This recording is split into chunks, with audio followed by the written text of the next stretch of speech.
Do you like wrestling trivia? Then check out the 5-Star Match Game, the Pro Wrestling Quiz Show.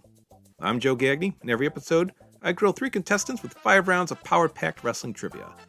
We have over 30 evergreen episodes in the archives covering WWE, AEW, Japan, Mexico, and much, much, much, much more.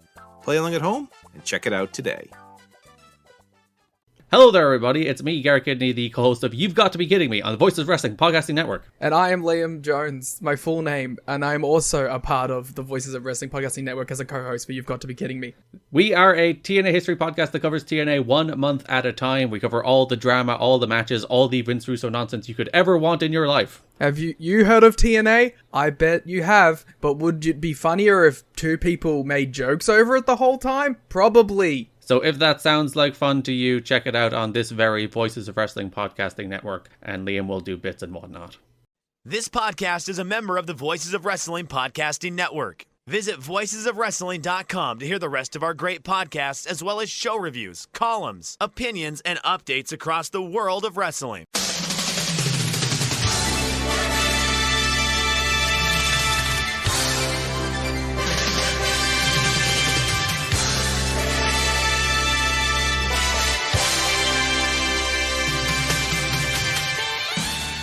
Hello everybody, welcome to the Super J Cast.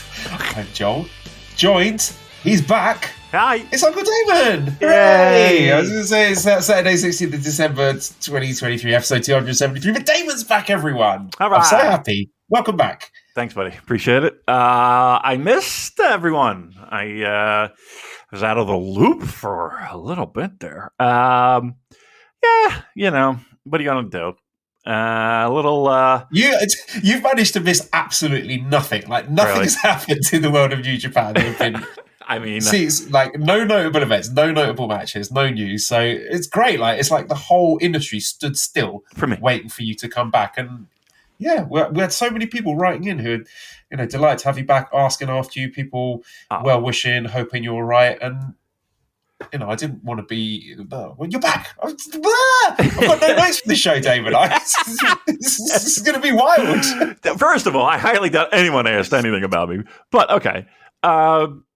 Secondly, I feel bad missing the shows. I really appreciate, once again, if we have to send up the bat signal, as we call it, we have a lot of people in our pockets that if we need to have them go to, if we need to go to the bullpen, they are there and they're willing, and not only willing, but they're good.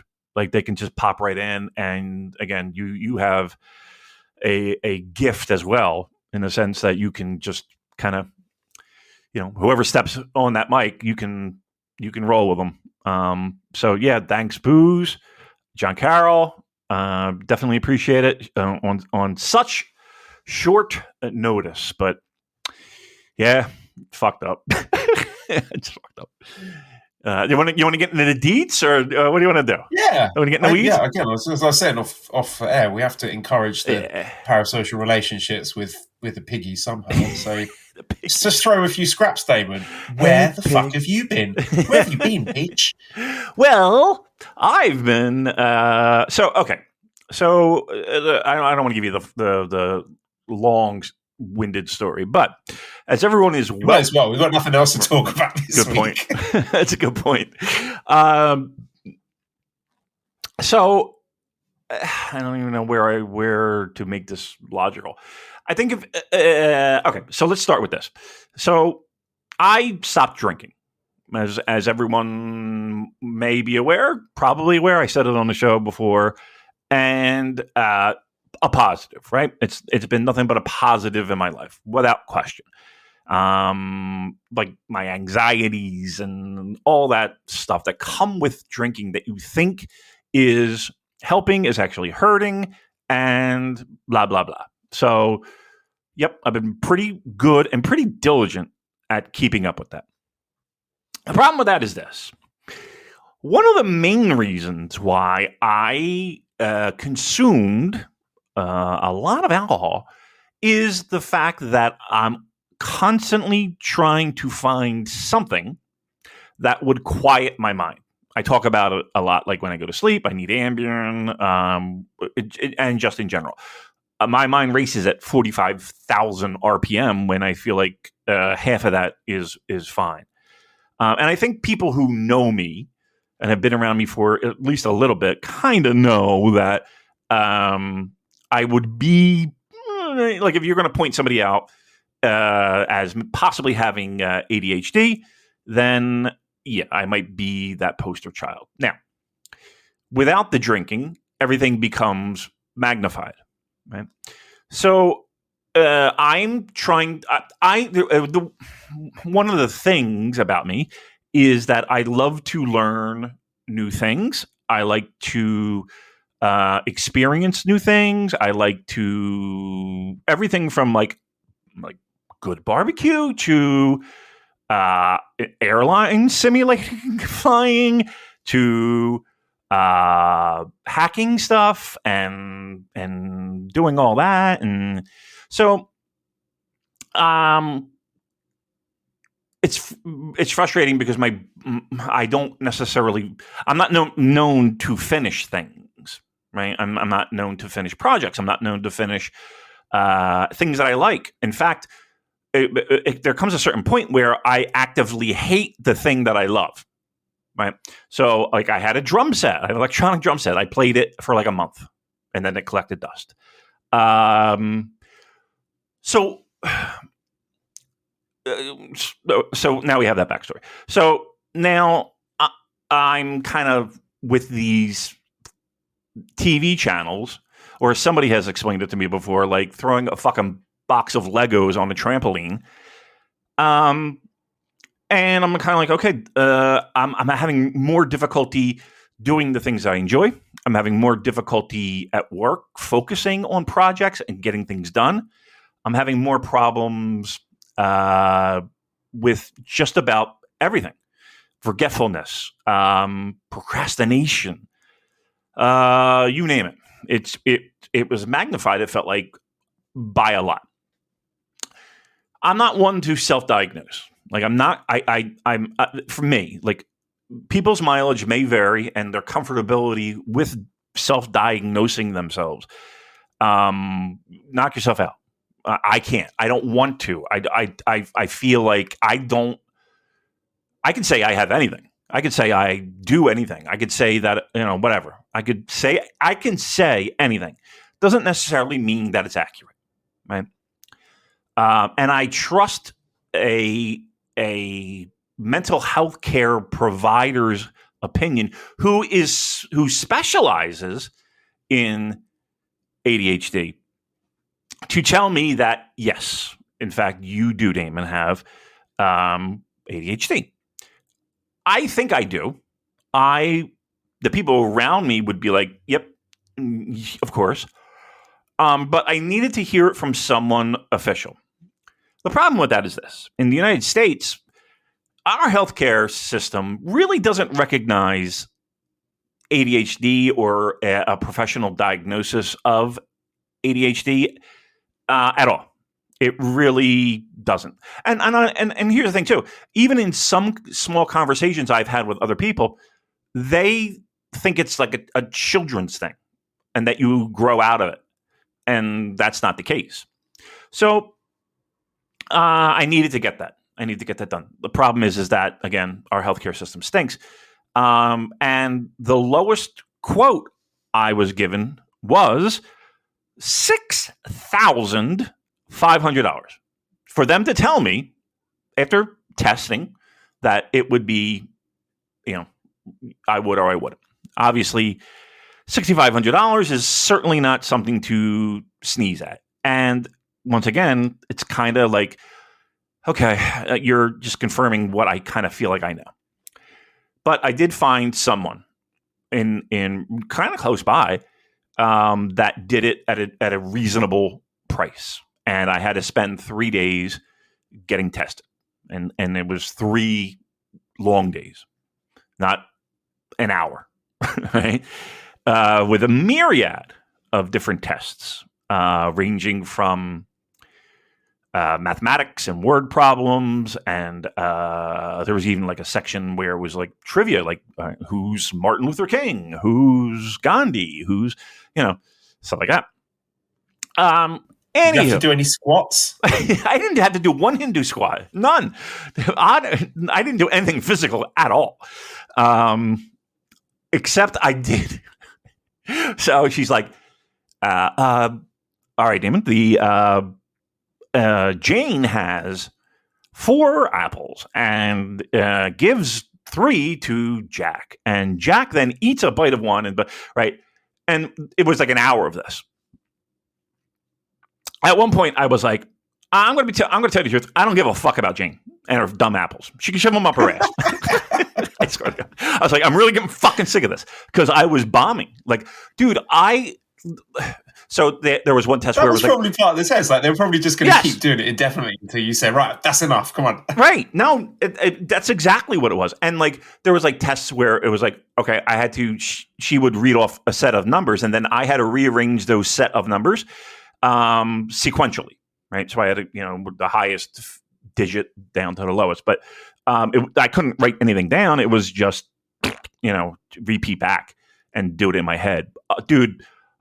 If she gave me more than 4 digits, I couldn't do it. Like, I would just freeze. I'd actually feel myself like shut down. Like my brain just went, bzzz, you know what I mean? No wonder you have so much trouble with the G1 climax. Oh, yes. The blocks, the permutations. I did. I mean, honestly, just tell me he's in the final. Right. Hey, no, you're exactly right, because it does frustrate the fuck out of me. Right. So all this frustration recently, all the testing that I had to do, all that, whatever, I'm absolutely exhausted, mentally just drained. And already my battery runs low just normally. Was it any worse than the Summer Struggle Tour of 2021? It was much worse. That was frustrating too. So yes, I get the results back, and yes, it is confirmed. I am a poster child. I asked, so on a scale of like 1 to 10, like if there is such a thing, like how confident is this diagnosis that you're giving me, and like how severe is it, if there are levels of severity? She was like, I was like, scale 1 to 10. She was like 8.5. I was like, oh, okay, well, all right. And apparently I tested. So there's 3 types of ADHD. There's a hyperactive, and that's usually children, right? Like, you can see it in the way that they behave in classrooms or out in a restaurant or what have you. And then there's the inattentive, which most adults who have it would fall into. And I literally thought, okay, if I'm going to get pigeonholed and labeled, there's where I'm going, right? That's the bucket I'm dropping into. Both. I tested high on both. I was like, wow. My fidgeting, the fact that I have, Joel, right now I have 3 Rubik's Cubes right in front of me, and one of them are in my hand, and I'm just turning it and turning it and turning it and turning it. I have these things.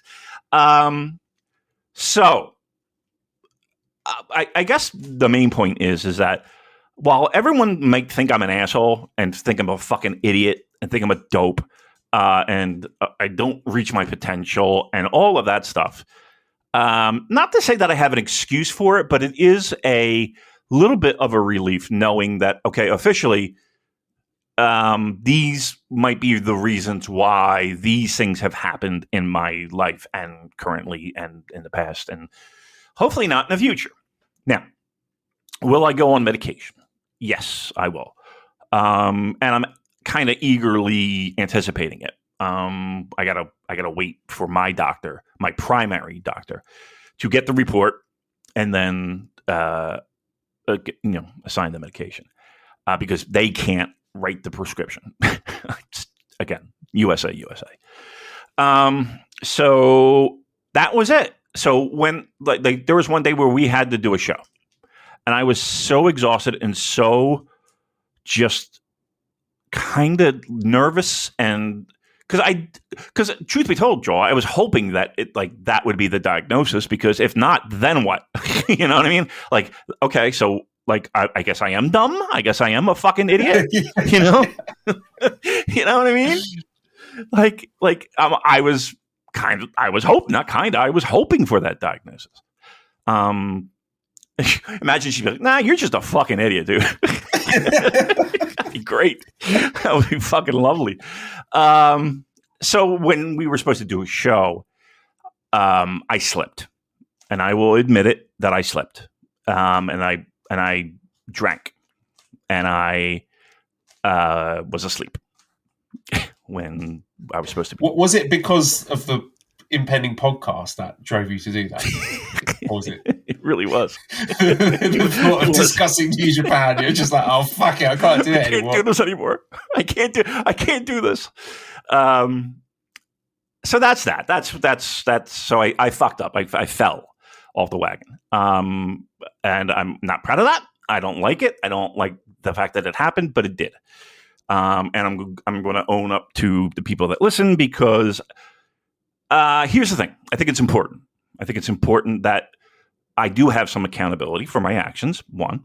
And two, I feel like I do. I was talking to somebody, and I'm definitely not going to name names, but they know who they are, about this, about struggles that we both have. And I was like, it wouldn't hurt for you to at least explore with your primary care doctor options to at least get tested, right? At least. I was like, it sounds similar, but you got to do it for yourself. You don't want me to diagnose you. I don't even want to diagnose myself. So you look into it, because I am at the point where, Joel, I'm like, I'm in the what ifs, unfortunately, today. Today I'm in the, well, what if this was picked out sooner? Or what if this was picked out when I was a child? Or what if this was even picked up 20 years ago? It just wasn't a thing. And just what I could have accomplished, or what I could have done, that the 20,000 things that I start and didn't finish. So I'm in that little bit of a frame of mind, but that will pass. Because I'm actually really excited. I'm excited that there is at least a path, and I'm not just spinning my wheels. So I don't know if I'm doing this to just get it out of my system, because I haven't talked to anybody but Cheryl about this. Or if in some strange way, I'm like, if people are also, if there's somebody else out there that's kind of I kind of feel like this, and you're having struggles with procrastination and, or work projects, or you just like a large data set of numbers just fucking, your head explodes. I get it. I get it. So, I don't know. I just encourage people, if you feel strongly that, you might be a candidate, and there's a million online tests you can take, right? Again, that's not going to be the be all to end all, mind you. That's going to be a start, right? At least a little bit. Go get checked, because I feel like it's either so overdiagnosed or completely underdiagnosed. And there's a lot of me that feels like, yes, are there college kids abusing Adderall? Of course there are. Of course there are. But taking that even out of the equation, I really feel like there are so many people that might benefit just from getting tested. So that's my story. I'm sticking with it. And if you've been moved and you admire and respect, Damon pouring his heart out and sharing his struggles with you, redcircle.com /super-super-j-. Yes. I'm going to pay for this test. Listen, it's not $6,500 fucking dollars, but it's, still a little significant. Let's put it that way. So yeah, redcircle.com. All right. So that's me. let's catch up. This is like catching up with Depeche Mode. Catching up with Joel. Joel, how have you spent the last week or so? Because quite honestly, I feel like your story is more harrowing than mine, to be honest. We're not playing top trumps here. It's not I know, but still. Just, putting this into context for how lucky you people are to get a podcast this week. Right. So I probably haven't mentioned on the show, my mother-in-law, Mally's mother, has been battling with cancer for quite a while now. It's been, I think it was around 2016 it first popped up, and it's sort of been coming and going, but it's just progressively got worse over the last few years. And she's been basically immobile, bedridden for the last, I want to say, 2 years, which has been difficult for Mally, obviously. And, moving over here, it was a very emotional goodbye for her because she didn't know, would she see her again? So I was expecting this to happen. I wasn't expecting it to happen so soon, but she got a call around last, maybe sort of Saturday, saying that the mum had taken a turn for worse. She was in the ICU, and the doctors basically said they reckon she's got about 48 hours. So Mally was like, I've got to go back. So she booked flights, took Arthur with her, and they went back to Thailand last Monday. And funnily enough, great for her, since she's arrived, her mum seems to have got a bit better. She's responsive, she's opened her eyes, she's able to talk. Okay. And that's great, because in Thai culture, family is sacrosanct, it's so important. And Mally lost her father when she was 13. So her mother's basically single-handedly raised her and her 3 siblings, and they've just got a really close relationship. So, it would have been terrible for Mally to fly back and, get there too late to be able to see her mother. But, who knows, maybe her actually being there in person and, holding her hands might have had something to do with that. I don't know, but, if you believe that kind of stuff. So that's great for her. So they're still in Thailand at the moment. But caveat to that being, I had sent off the kids' UK passports to the Child Benefit Office in the UK because I want some of that monetary goodness. Every little helps. Yeah. So Arthur flew out there in his Thai passport, but he doesn't have his UK passport because the Child Benefit Office have that. So at the moment, he's got no way of actually returning to the country. Oh my God, no! So there's that. I don't know what to do about that. It should be all right, actually. I should be able to phone up the Child Benefit Office and be like, "Oi, give the passport. It's an emergency," and then DHL it out to Thailand. But yeah, basically for the last week, it's been me and Esther flying solo. It's been the first full week of school for my new job, new house, and I've also had the final summative assessment task for this course I've been doing, this NPQSL. It's a qualification for senior leadership in education. So all that stuff has just kind of sort of piled up in 1 week. And so it's just been, get up, take Esther to school, drop her off, do my day of teaching, pick her up, take her home, feed her, wash her, plan my lessons for the next day, do some work on my assignment, and then sort of collapse into troubled sleep at some point. Collapse? And by collapse, you mean jerk off for 10 minutes and then fall asleep? Yes. Okay. Just to put some clarity there. All right. Yeah. So, I don't know when her and Arthur will be home, and obviously I miss them a lot, but we're managing. It could be worse, but Daddy-daughter time. Daddy-daughter shows super-J-cast. Just give us both some money for our sob stories, because it's been a rough week. This assignment, it is due Monday afternoon. I spent a long time working on it today. When you spend ages writing something and then you read it back and you're like, this is absolute horseshit. This doesn't make any sense. This is crap. Every time I listen back to these shows. At least it's funny when we do it like that. That's a good point. Yeah, trust me, I know what you're saying, man. I know what you're saying. Oh, you've been through it this week, man. Fuck. I've been through worse. Okay, but I'm a little tired of you having to test that line. You know what I mean? I'm kind of over it, to be honest with you. I feel so bad for you, and of course, Molly and her family, and what a fucking dude. I hate getting old so much. I absolutely fucking hate it. It's the worst.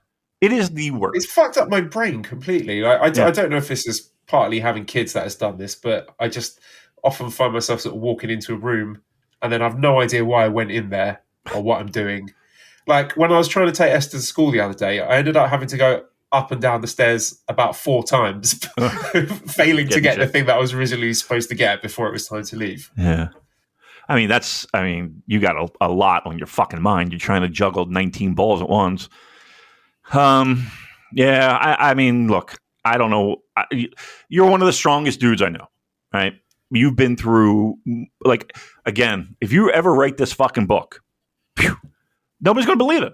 you know, for the people who have listened to this show for a decent amount, first of all, you're a masochist. Second of all, thank you. Third of all, you know the story. It's like, I cannot believe the amount of fucking headache you have had in the past 5 years. It's unbelievable. It's unbelievable. But yet, again, joys as well. But man, whew. All right. Listen, I don't want to make you fucking sad. Fuck. Well, like I say again, I made it through summer struggle 2021. I'll get through this. Yeah. Well, at least we got the cheering crowds back, Damon. You know what? That is a good thing. No doubt. That is a good thing. And while the promotion that we follow might not be in the place that we want it to be, and it quite honestly feels like it's only going to go a little bit worse until we find a way to hit a reset button. Yeah. I mean, it's just a weird... Where are you? Where are you on the product right now? Because you've not watched anything, since the G1 final? Yeah, I haven't watched anything for probably 2 weeks at least, yeah. How are you feeling about New Japan Pro Wrestling in September 2023? Yeah. You know, I was really bullish. I was very much into the stunk, as you said. I've never been more neutral. I guess is the best way to describe it. It's weird because we get people that criticize us for being AEW supporters, which is absolutely one of the most fucking ludicrous things I've ever heard in my life. But okay, dopes. Yeah, okay, yeah, we're flying that banner. And in the same breath, we have people on the other side saying, "Oh, you always shit on everything New Japan does, and you never give." And it's like, okay. I mean, obviously, we're doing something right because two places can't stand us, and it's always been that way. That's right. That's my motto in life. If you're making people angry, you're doing something right. Right, and understand that. And like, there are times where it is fucking dead. It is fucking deader than dead in the world of New Japan Pro Wrestling. So I'm going to kind of come up with wacky scenarios and what ifs and shit like that because I'm trying to have a motherfucking entertaining conversation that people might enjoy in their car and be like, oh, well, that probably won't happen, but what? Of course it's not going to happen, you fucks. Fucking idiots. I'm telling you, some of the best people I've ever met were because of pro wrestling. Some of the dumbest motherfuckers I've ever been, just absolute pinheads. Oh, fucking stupid cunts. I remember someone accusing me of using the podcast as my own personal vehicle to get the last word in on internet arguments. Well, welcome to the club. You've joined me on that crusade. Yeah. I mean, listen, why else would we do it? Yeah, we have the microphones. Maybe if you had a shred of talent doing anything, you could also have your voice be heard. Where's your podcast? Where's your podcast? Yeah, I know. Trust me, everybody's got a fucking podcast. I get it. But, not for nothing. We're the best. Even with our trials and tribulations. All right. So that's that. We're caught up with how miserable life has been to us. But guess what? There's sunshine and rainbows. Now, to answer your question. Arsenal back in the Champions League. There you go. You see? Look at you. Unbelievably great. Hockey season starting soon. Right around the corner. So I'm excited for that. I'm so excited. I'm looking it up now. Let me see. When is this match? This is Wednesday, 8:00 in the evening. Arsenal versus PSV Eindhoven. Oh, so excited! It's been when was the last? I can't even remember the last time we were in the Champions League. It might have been 2016 or something.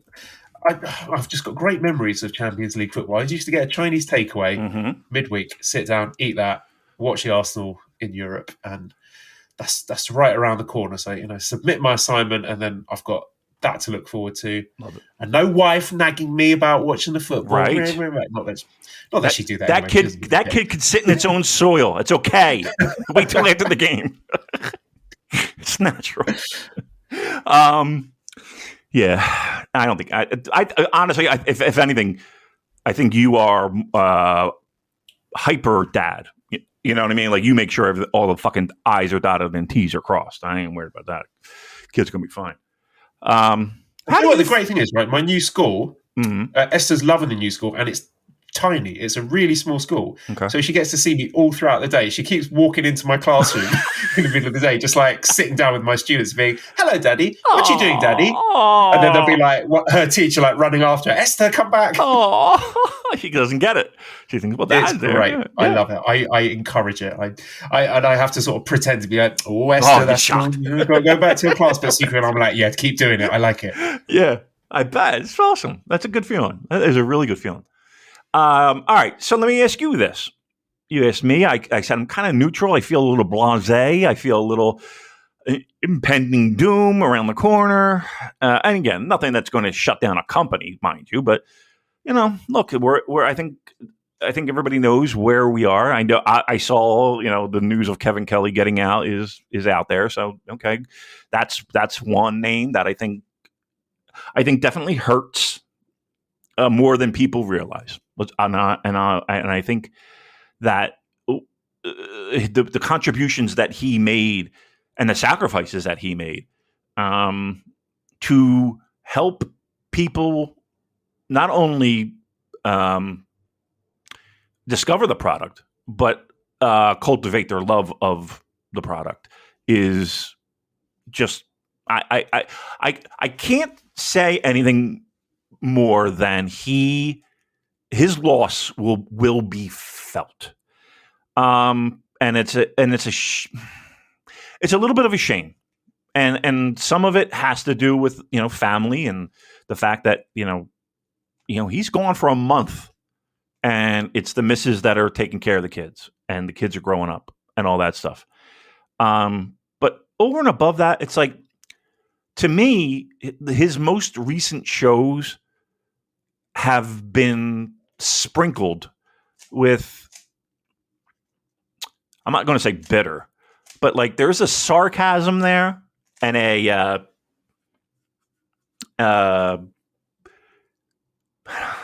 bitterness is not the word, but kind of like dissatisfaction. Yeah, that it feels like he's kind of, I'm not saying mailing it in, that, but no such imagination, because he's not. He's grown apart from the product. Yeah. I mean, and he has to, right? Because he's got other responsibilities that are right around the corner. Did I see something with him and Ian? Yeah, Booz and I were sort of hinting at that without wanting to address it directly, but yeah, there were some quite inflammatory and daft things said on the Voices Wrestling Discord. Wow. See, here's a problem, and again, I understand it's a public Discord. I understand that people are in it, but like, gotta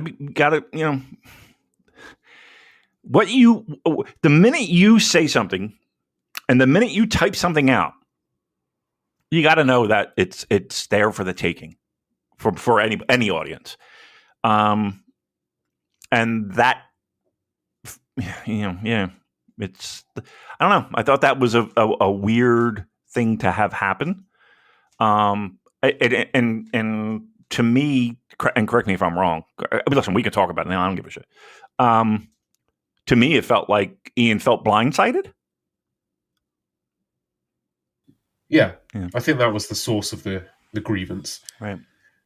I mean, I can't. I don't know the particulars, but yeah, he did air it out. That's for sure. Oh, Voices of Wrestling, you've done it again. Craich and Lanza just rocking the boat. Well, that might have been indirectly my fault. But, wait! Luckily, No, we're involved in this. No, no one noticed that now because the whole thing just went up in flames, and then everyone was talking about them two, and right. not talking about where that information may come. Look, I said before, people tell us and tell me stuff for a reason. Right. If it's explicitly stuff they don't want to get out there, they will say, "Please tell don't. me this in confidence. Please don't tell anyone else." Correct. Otherwise, I realise that we are a tool, dare I say, a valuable tool in the community for people to get information out there. Right. Sometimes people like to have their narrative out there first, no doubt, absolutely, and that is why we try to at least confirm certain things with, like, I feel like we have a hierarchy of trust. You know what I mean? And there are certain people that are at the top of the mountain. You know who you are. And there are people who are in the middle, and there are people that feed us stuff that, okay, we definitely take with grains of salt, no doubt. But, like, not to say that we're the greatest of people to be able to weed through all of that, but yeah, people. It's pro wrestling. At the end of the day, this is still pro wrestling, and pro wrestling means I have to book my own gigs, and I have to set my own dates, and I have to set my own prices. And it's that competition in a locker room, even though everything might seem kumbaya. Understand that they are out for themselves. Every single one of them. Every single one. You will recall when Jay White was the hottest wrestler on the planet in sort of late in January 2021. Mm-hmm. Yeah, that was us. We did all the heavy lifting there. Oh my God, are you kidding me? Jeez Louise. You know, look, and that was a tough time because, and correct me if I'm wrong, we were getting stuff from multiple places. It felt like, didn't it? Yes, multiple contradictory statements. Right. So. So what do you do with that information? I love the fact that we, at the very least, are respected enough that we are that people feel that we can, even if they're not giving us the truth, that they can feel comfortable giving us what they want to give us. Right? Yeah, work us. Right. Work me softly, brother. Yes. We don't mind. Because I feel like there are times when, we nod in appreciation and thank you for sending that to us, and we do nothing with it. And then there are other times where we might investigate a little bit further. And then there are other times where it's like, what's going on here? We need some clarification. So, yes, look, all this segment is just us reaffirming to everyone that we are the best podcast in the world. Just saying. Although, I would like to be on abroad in Japan one time. I'm telling you. Yes. Have you read his book? Are you going to read his book? Cheryl's reading it right now, and I'm reading it after. She said it's pretty good. Is she enjoying it? She absolutely is. He shares a bunch of stories that he's never shared before. One that equally, I don't want to spoil it for people because if you want to read it, it's there. But I think. Look, I like him because he's got the snark and he's got the funny and he's got the balls to do what he does, right? And did what he did. I appreciate that. Plus, his favorite bands are kind of in my wheelhouse.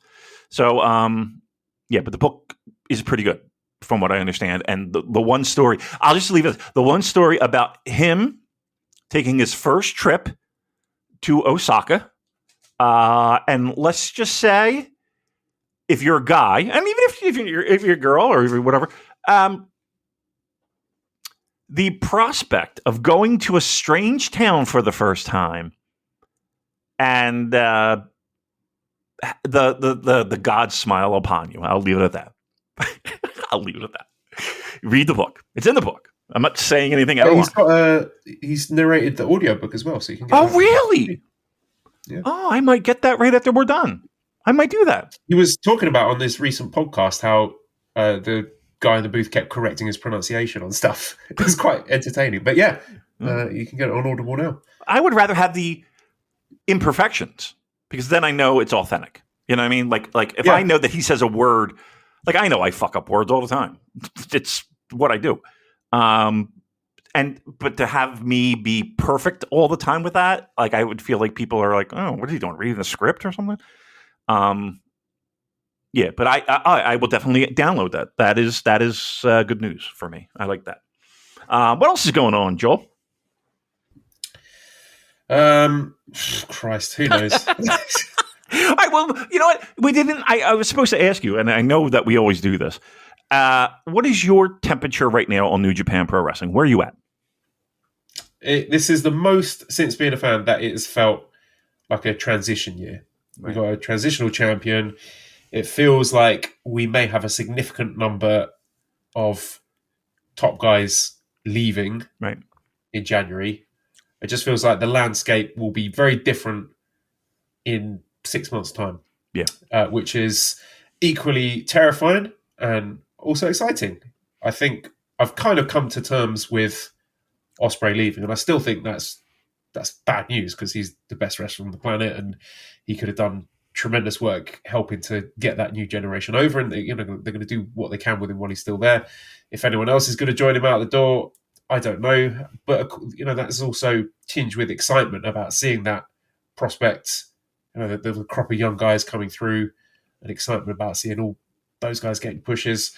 It's just we're in a period at the moment where none of that has even close to hit its peak. Right.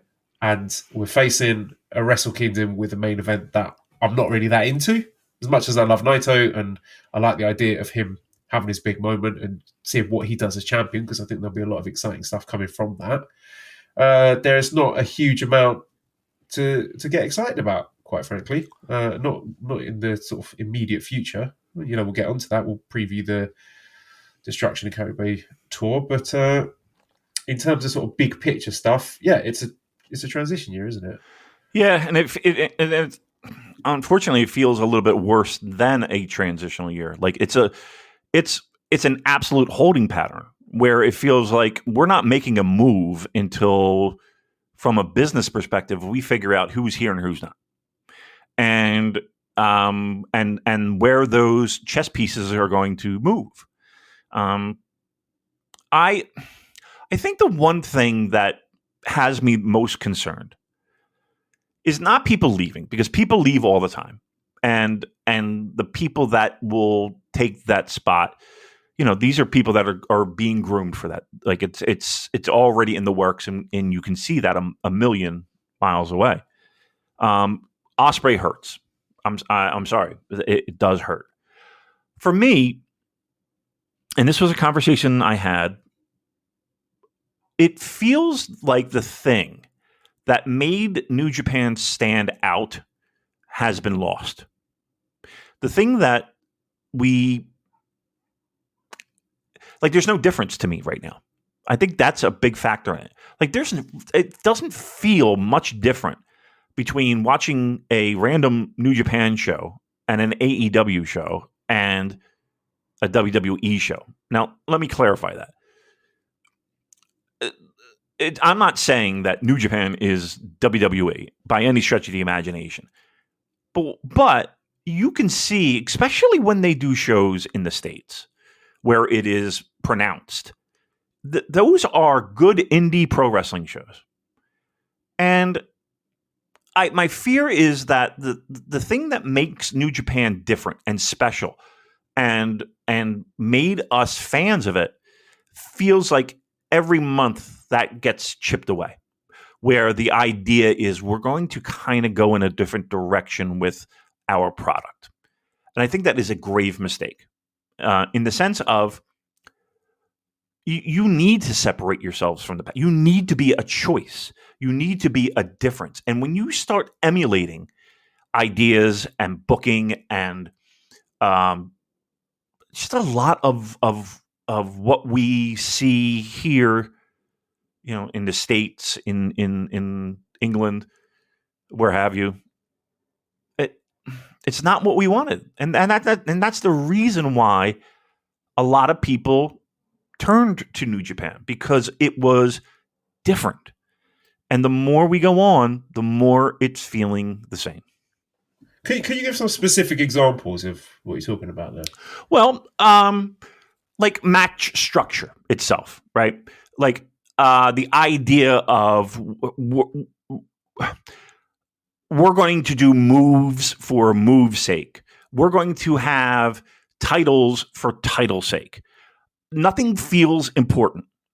And the stuff that does feel important is absolutely less than that feeling that you had before. The idea that the heavyweight championship is the prize, and that is the be all to end all.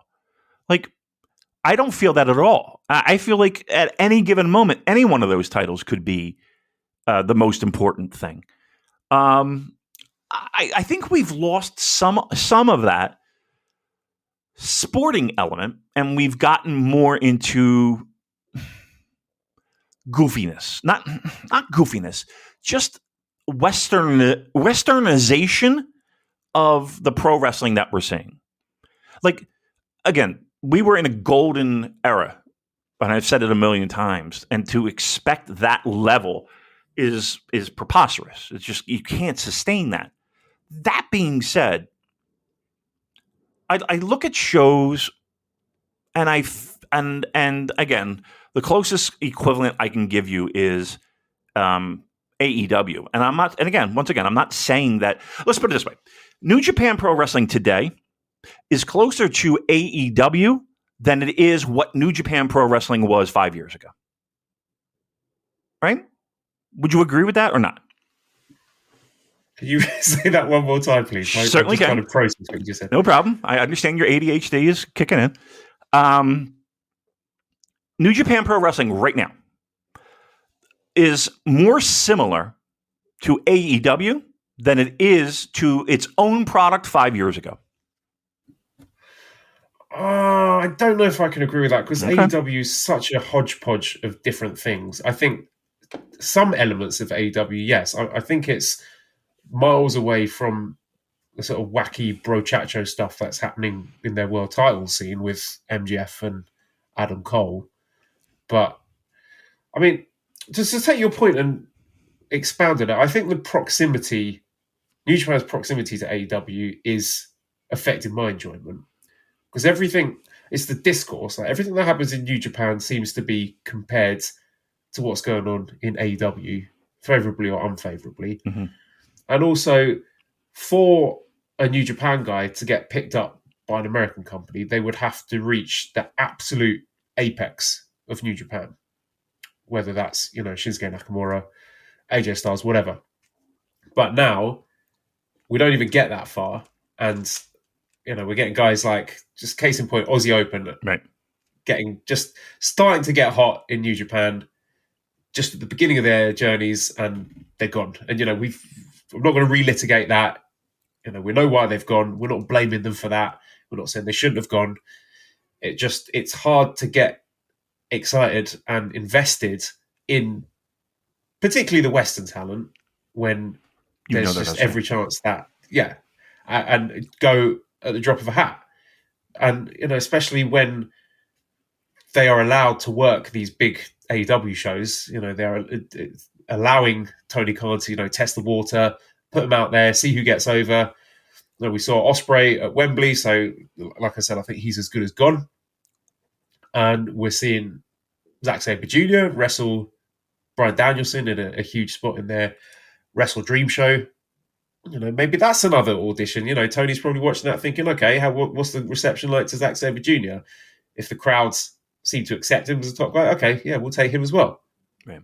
You see what I mean? It feels like we're not getting these guys do everything that they can in New Japan as we may have done in the past with, even in more recent history, like Kenny Omega. I think he did pretty much everything there was to do in New Japan. Jay White didn't quite get there. We got all his stuff as a heel. We never got the babyface run. And, part of that's on New Japan for not pulling the trigger, for not making it happen sooner, not striking while the iron's hot. And, of course, the pandemic played a lot into that. But I just feel that AEW is like this ghost at the feast, where anytime I start to get excited about a guy, there's always that possibility. So I'm finding myself trying to invest emotionally more in the Japanese talent, right, because I think there's less chance of them leaving. Right. And I think that is a sound strategy. I do too. But I will say this. I will just put a little asterisk there. It's always been that way. It's always been that way. Yes, but pre-AEW, you would be able to enjoy the runs of the foreign talent right in a more long-term way. Yeah. While that second option is wonderful for pro wrestling fans, if that's your thing, to have that second option, but it doesn't feel like it's a second option. And you're right. If that option is just writing checks, look, I once again, we can't fault people for cashing in and seeing that as an opportunity to do well for themselves and their family. No one's saying that. I guess what we're saying is that it's us every time. You know what I mean? It's us. Look, we like to watch time. Good wrestlers. We like to watch good wrestlers having good wrestling matches. I don't give a fuck how much money someone's making or how happy they might be. I don't care. I'm a consumer of the product. I want to see the best wrestlers in the best wrestling matches. And I'm sorry, but the AEW iteration of Aussie Open have not had anywhere close to the quality of matches that they had in their very, very brief run in New Japan. Maybe they'll get there one day. I don't care, frankly. But it's hard to get too excited and too thrilled by the foreign talent as you could back in the day. I mean, you get a good few years out of the past, but now not so much. Well, we were the only option in town. Like, if you didn't go to WWE, where were you going?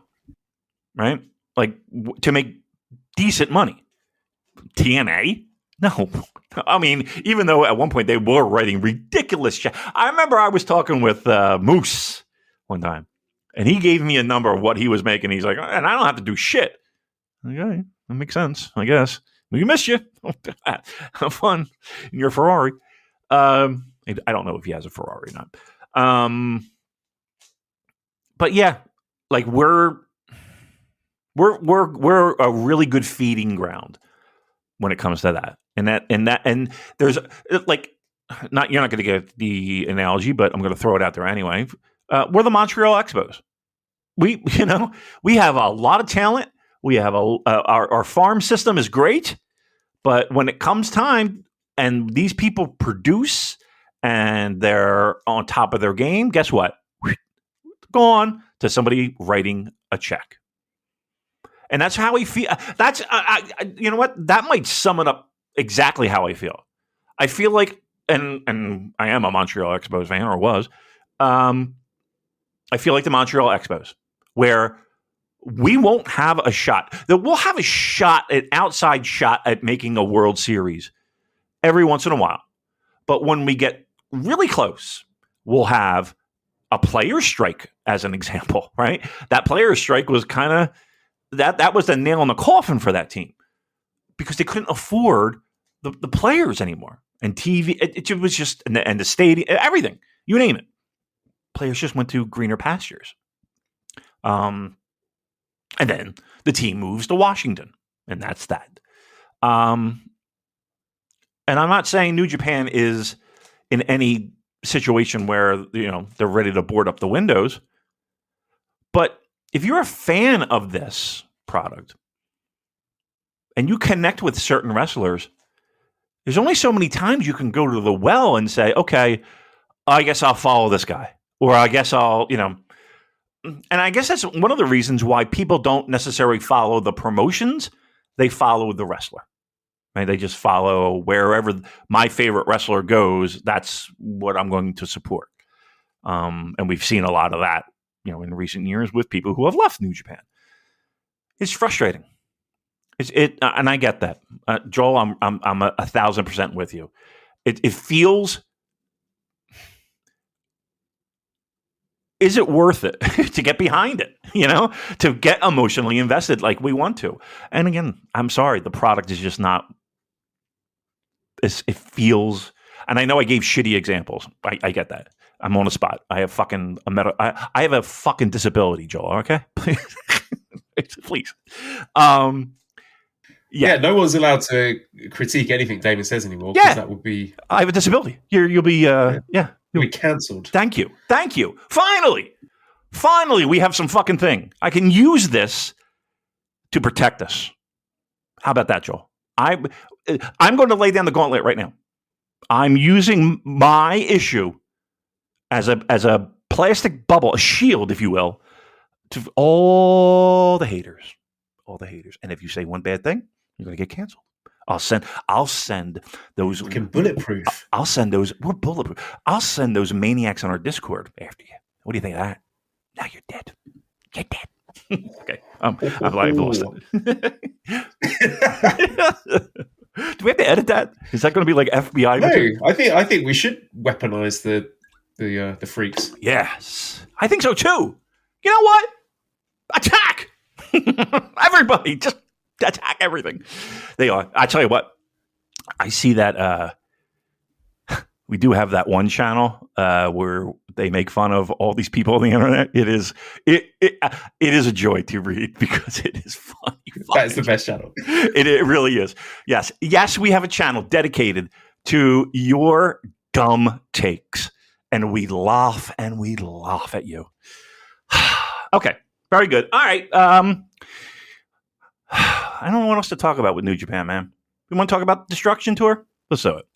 Yeah. Let's preview Destruction. So we've got a big show coming up next Sunday in Hyogo, the Kobe World Hall. This is Destruction in Kobe. So we're opening up. The first match will be the Junior Tag Team Champions. Sorry, I'm kidding.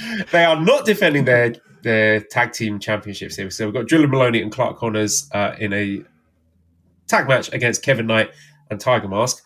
I don't really know why, because they will be defending the titles at the Ryogoku Kokugikan show. That is... When the fuck is that? That's on October 9th. Okay. So they're defending the titles on October 9th against Kevin Knight and Kushida. Right. But this is a non-title match against Kevin Knight and Tiger Mask. So I don't know why Kevin Knight is teaming with Tiger Mask. I don't know why it's a non-title match, but that is happening. I guess we're going to get a little preview of what's coming up at Sumo Hall. I don't know what will be the most logical way to book this, because you think if Jordan Maloney and Clark Connors just destroy them, which they probably should, yes, then there's not much of a hook for the upcoming title match when Kushida replaces Tiger Mask. Then again, Kevin Knight has been getting a bit of a push recently. Made it to the finals of that little tournament gimmick that did at the All-Star Junior Festival. So maybe Kevin Knight, picks out a fluky inside cradle and sneaks a win. What are we thinking? I'm going with him looking strong during the match and Tiger Mask being the fall guy, right?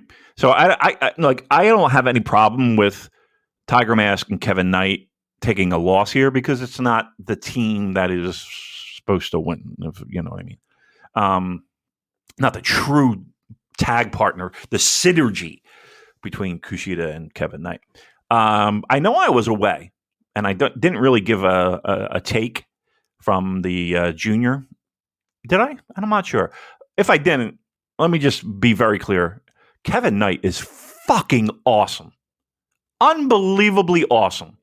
He put on... Don't say that, because he'll be on Dynamite next week. Right.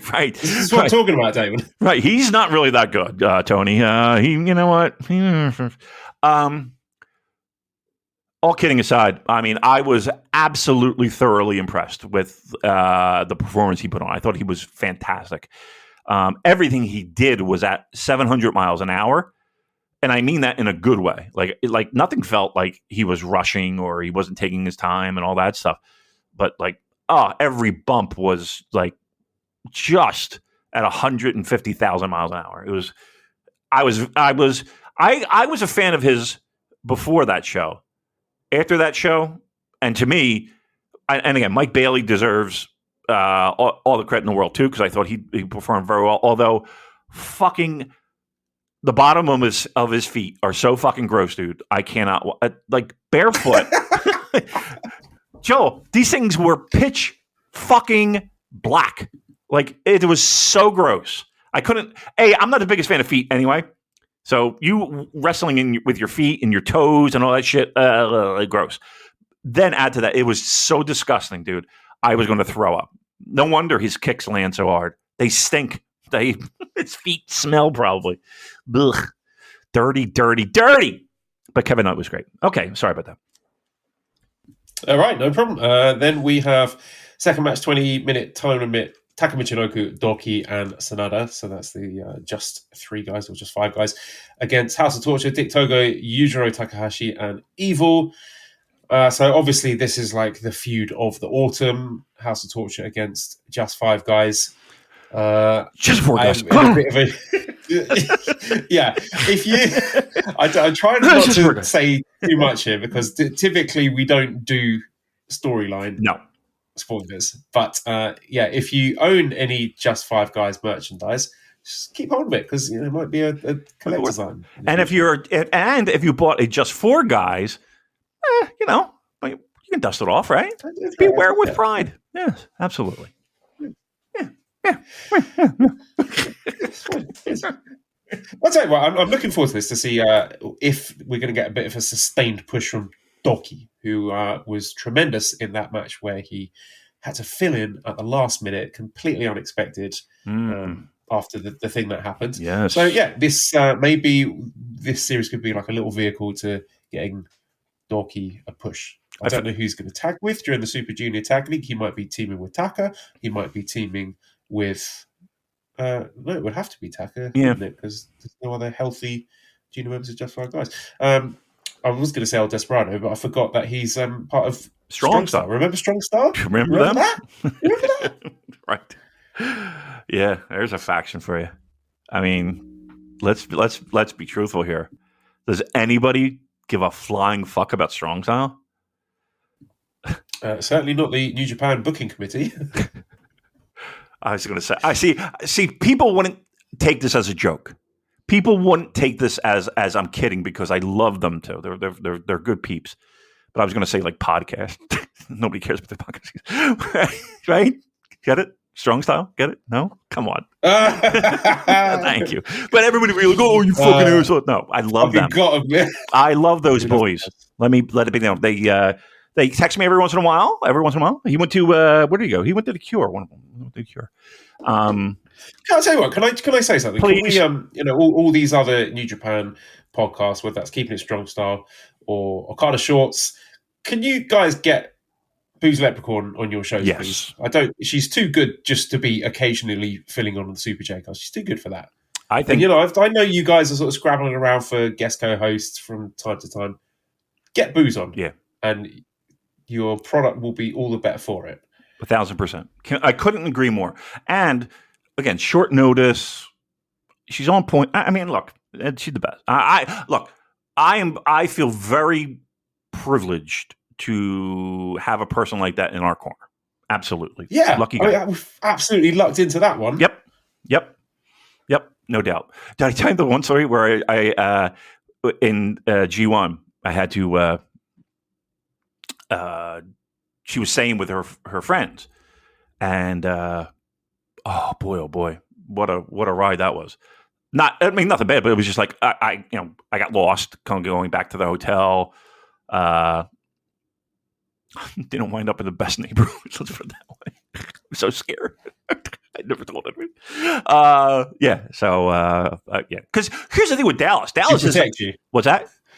Did she protect you? She was no, I dropped her off. I got lost. Like I was like, all right, be careful. All right, we'll see you tomorrow or whatever.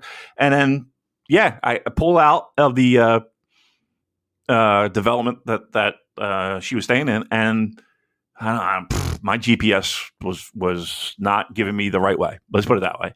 Don't you hate that? Like when like Google Maps or Waze or whatever the fuck, they'll give you this fucking way to go, and you're like, there's got to be a better way to go because I'm going to die in this neighborhood. like I'm going to get carjacked in this fucking neighborhood. I cannot relate to that because I live in like one of the most beautiful places on the planet. So you do. It is picturesque. But anyway, yeah, I got really lost. Listen, it's like you might have seen like kids TV shows like Thomas the Tank Engine or Postman Pat. Those like little green villages, like idyllic English countryside villages that look like they've just been made up. No, they're real, and that's where I live. No doubt. Here's what you can do: get an old copy of like Windows XP. And let it boot up. Yes, the wallpaper. Yeah, that is my backyard. That is your backyard. He's looking out the window right now at that. Yes, correct. Unbelievable. We get deers. We get wild deers coming up to the house sometimes. Wow, you get wild deers. I get wild boys. Wild boys. Wild boys. I saw them last week again. Oh, it's magical. Simon, John. Oh, so great. Okay. Anyway, go ahead. I'm sorry. Third match, we have a 10-man tag match. We've got the Gorillas of Destiny team with Jado, ELP, Hikuleo, Tangaloa, and Tamatonga against the Bullet Club team, Gedo, Gay Kid, Alex Coughlin, Chase Owens, and David Finlay. So some little previews here. You may know that we have ELP and Hikuleo against the War Dogs coming up for the Strong tag titles at some point. I can't remember when. Let's look it up. I think it might be the Vegas show. Let's find out. When is that? I'm scrolling. Oh, that's like the day after Halloween or day before Halloween or some shit like that. Yeah, Fighting Spirit Unleashed. Yeah. Let me have a look and see. I can't find it. It's not listed for that, but I'm pretty sure they are scheduled for a match at some point. So they will be facing off. And also, there's Tamatonga against David Finlay coming up at the Sumo Hall show for the Never title. Do you think it's also the singles match that nobody asked for, Tangaloa against Chase Owens. What the fuck were they thinking? So that's coming up as well. Okay, now give me a Jado versus Gedo singles match, please, nice. over that rubbish. Well, I don't understand. I don't know, man. I don't get that. I don't get a lot of stuff. I really don't. I'm glad everybody's getting work, but God Almighty, like no one's asking for this, right? I'm not. I think at least one of those wrestlers should be fired, and I don't care. Just don't care. Cancel me all you want. You know what? Yeah, I think you're right. I think we need to be a little bit harder. Like we're pretty soft sometimes. I think. Yeah, we need to do like a sort of WWE style cull. Yeah, Night of the Long Knives. Just get rid of all the dross. Don't worry. Right after New Year Dash, we'll have plenty to talk about. Sure. Here's the thing. Bad wrestlers today. Right. For a content for a podcast wise, it might be one of the best things. It might be one of the best weeks we've ever had. Let's put it that way. But some of it will be a little heartbreaking, I'm sure. All right. So far it sounds so exciting. I'm so glad I came back when I did. What else we got, Joel? Fourth match, we have Yo and Leo Rush against Bushi and Hiromu. That should be quite good. A little sort of sneak preview of the Super Junior Tag League. I expect both those teams to be... No, actually, I don't, because Hiromu's a junior champion, so it's going to be Bushi and Titan as their team, aren't they? But yeah, I mean, maybe this is an opportunity for Leo to get one over on Hiromu because they've got that three-way with Mike Bailey coming up at the Ryogoku Kokugi-kan. I just like to say that, see if I can say it properly. Or maybe we might have Leo and Yo teaming up again, Super Junior Tag League, maybe a chance for them to get a dominant win and reassert their credentials for that. Yo wasn't bad. Yeah, Yo wasn't bad over that weekend. He's good. He's got a lot better, Yo. I think he's having a good year. Yeah, I agree. A little under the radar, but yeah, I agree. I agree with that. Leo Rush, great. And the more I see of him, the more I feel that the three-way is going to be nutty, right? That's going to be a fucking... That's going to be a burner. I'm digging that one. I think the junior scene is really something we can get behind, right? I think the junior scene we can. I'm happy with that. Yes. Yeah. I think New Japan should just be all juniors. Yeah, just be all juniors. Just be a junior. Be like Michinoku Pro.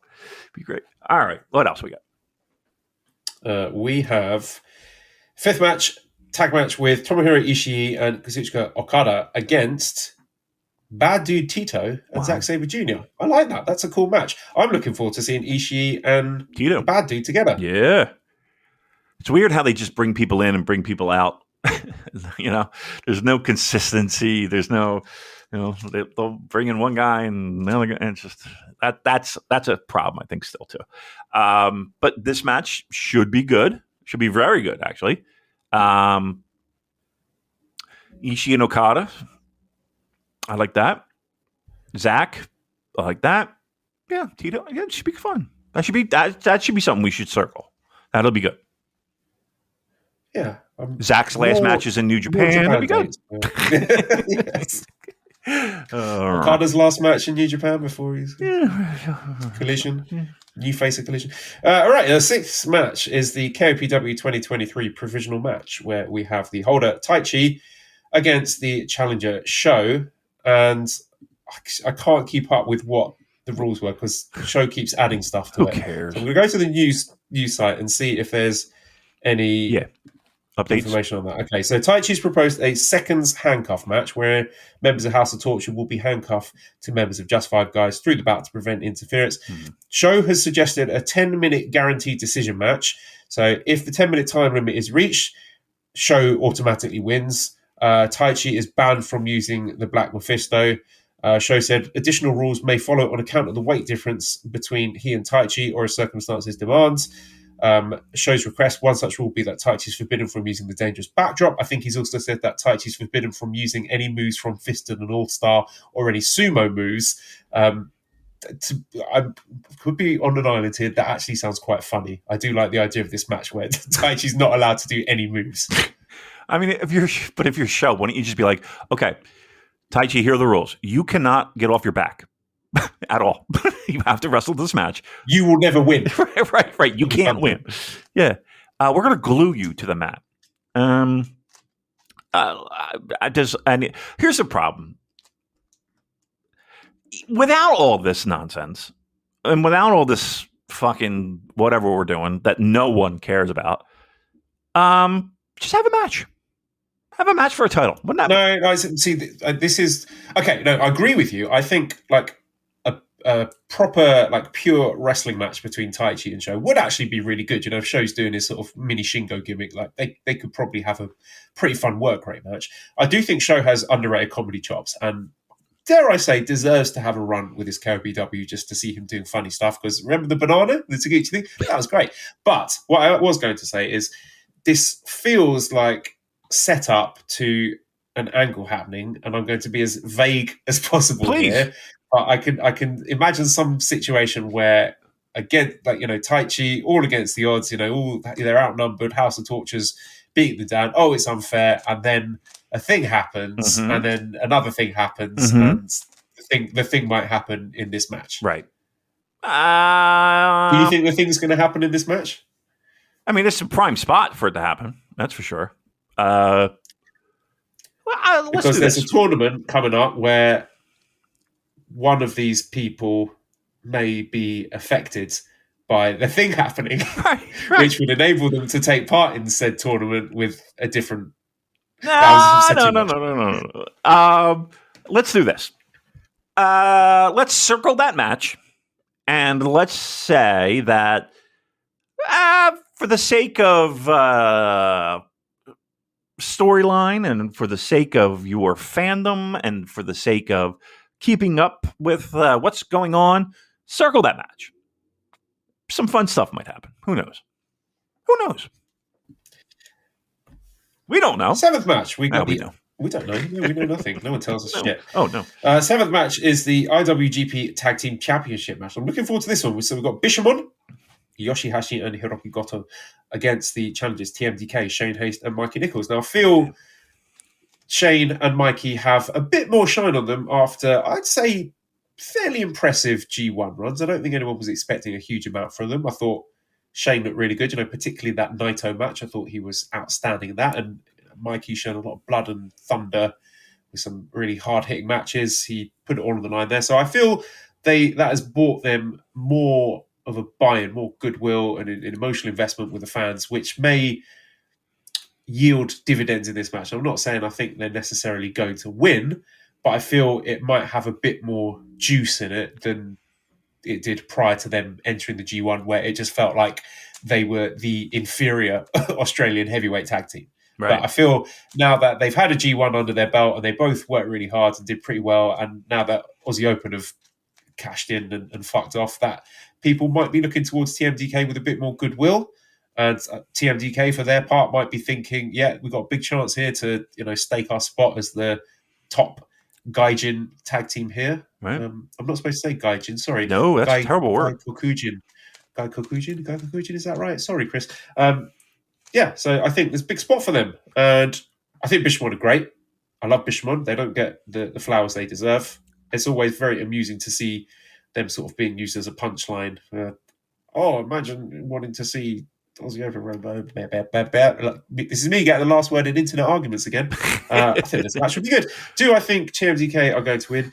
No, I don't. I just feel that heavyweight tag title is going to head in different directions. I don't know exactly what, but I don't know. You know what? I wouldn't be shocked if we do see Aussie Open challenging for these belts before the year is up. They sure as fuck aren't entering World Tag League. I'll be absolutely stunned if they enter World Tag League. What else are they doing? You know what I mean? Like what? What else would they be doing? They've got very important roles as comedy jobbers for AW. Yeah, I mean that's a sell for kangaroo kicks and stuff like that. Right. And Damon? What's that? I'll tell you a story, please. When I was at Wembley Stadium watching All In, yes, at the pre-show, I saw none other than Sky Blue. Quite close in front of us. Okay. So we were fairly close to the sort of ground level, and she came out. She was sort of behind the sort of security barricades, just to the right of the entrance.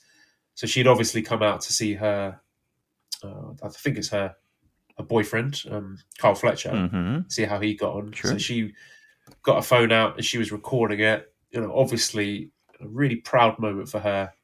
Does she not know that you can't record? That's.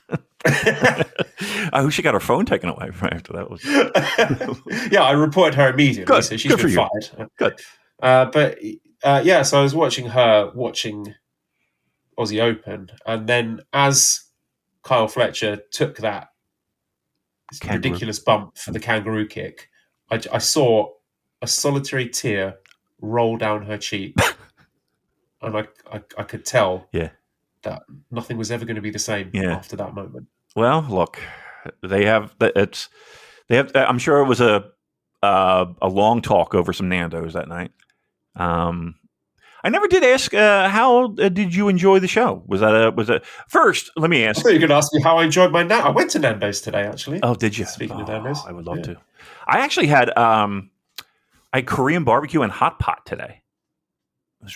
Yes, it was. Why did we not open the show with this? I don't know, but it was good. It was really good. But yeah, that was delicious. But how was the show? How was the all right, first of all, how many beers were purchased for you, and do you feel like it was enough? I think so. For the RevPro show, I think I got 4. Ooh. Pints purchased for me, which was great. Yeah, I'll take that. Happy with that. All in, nothing. Not much of a fan meetup materialised because people were just sort of spread out too fast. So I was not able to actually sort anything out for that. So did not get anything bought for me. So I was stone cold sober. Because fucked if I'm paying for my own drinks in London, of all places. Right. I go fucking bankrupt doing that. I went into the show very much sober and therefore perhaps critiquing the show a bit more negatively than I might have otherwise done had I been inebriated. Right, a little happier. Okay, all right. Was it impressive? It was. The spectacle was great. I don't regret going. It was good to be a part of that and enjoy all the production, and the crowd were really into it. Like 80,000 fucking morons, just loving their sing-alongs and chanting and t-shirts and saying yeah and woo, and oh god, they're just there to chant and sing along. They might as well go to fucking Seaside Pantomime in Blackpool for the enjoyment they're getting out of it. But I digress. That was a fun show. I think the thing about AEW is such a mixed bag, right? There's always going to be something for you to enjoy. Whilst it might not all necessarily be my cup of tea, there was enough for me to enjoy. And just the main event was just so fucking ludicrous, wasn't it? That I derived some sort of like perverse enjoyment, just sort of looking around me incredulously, like what am I doing? Tim from The Office, like what is going on? This is actually happening. Yeah, it is one of the most preposterous. Like, I mean, we obviously everyone knows where this is going, but the fact that like we're in front of 80,000 people fighting for your company's biggest title, and I can't put you away because you're my friend. Ugh. Oh God Almighty! What have we? See, this is why I push back on your assertion that you know what, you're right. You know what, you're right. We're nowhere near that yet. But but listen, not for nothing, we did have a little taste of that with Ibushi and Kenny. We did have that constant want of those two to apparently have fucking anal sex in the ring. Right? That's the end result people wanted, right? No? Oh. No, well, look, here's the thing. When they wrestled each other, okay, so we're going with the kayfabe that they're very close friends or lovers or whatever the fuck. They beat the shit out of each other. Right. And that's how it should be. We're very close friends, tag team partners or lovers, whatever. When they face each other, as a mark of respect for your very close friends, you beat the shit out of them. You do not hold back at all. Correct. And in a pivotal moment, if you put them through tables... You do not have a comedy match in the biggest show in wrestling history. Right. Like, it was one of those moments where I was like, okay, this is not for me. Like, this is... I don't know how we got here. We are so far from where I thought we would be.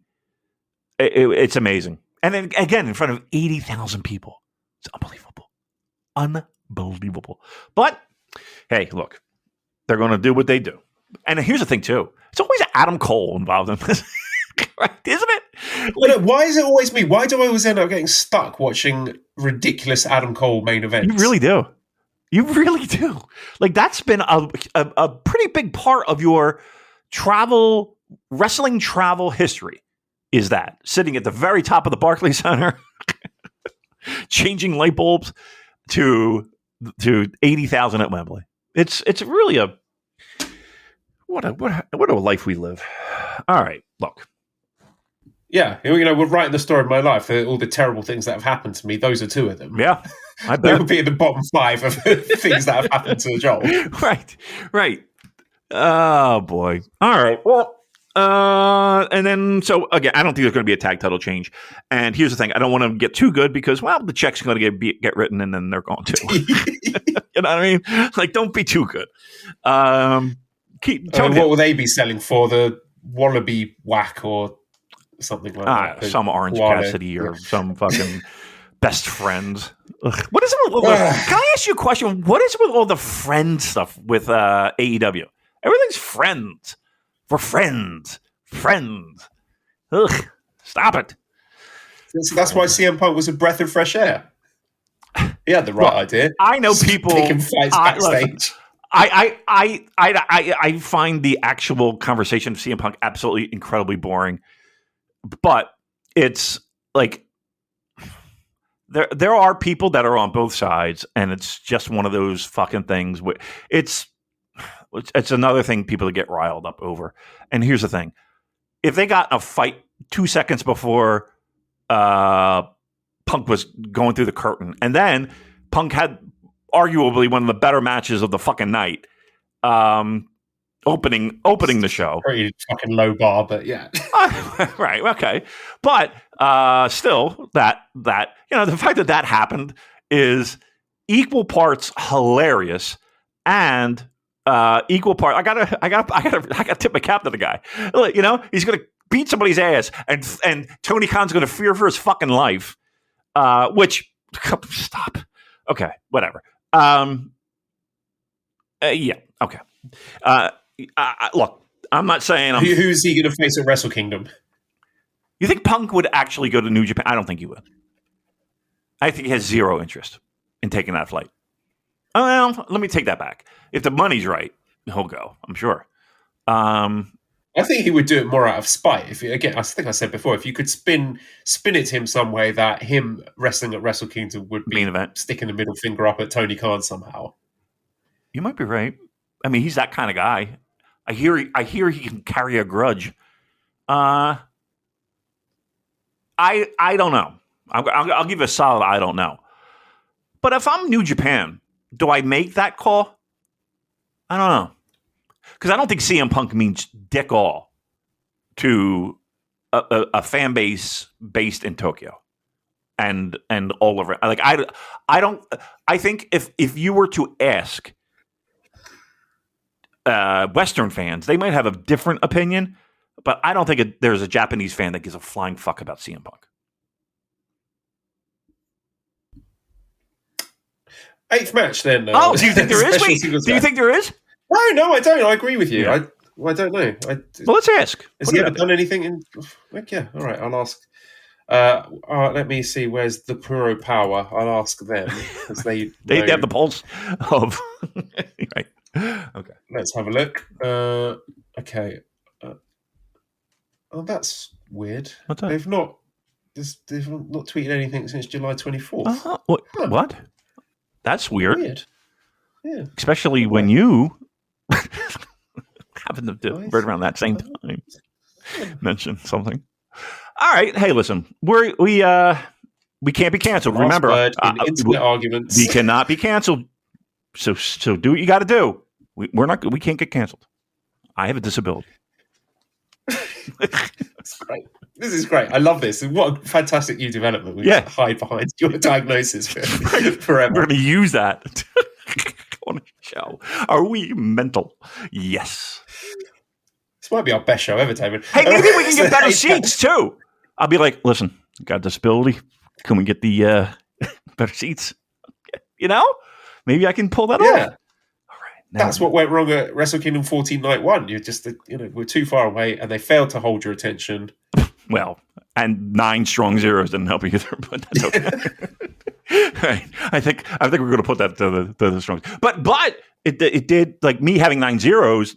Like, again, I'm not excusing my terrible behavior, but it was a very stressful day. Yeah, all these people coming up to us and kissing our asses. It takes a lot. It's exhausting.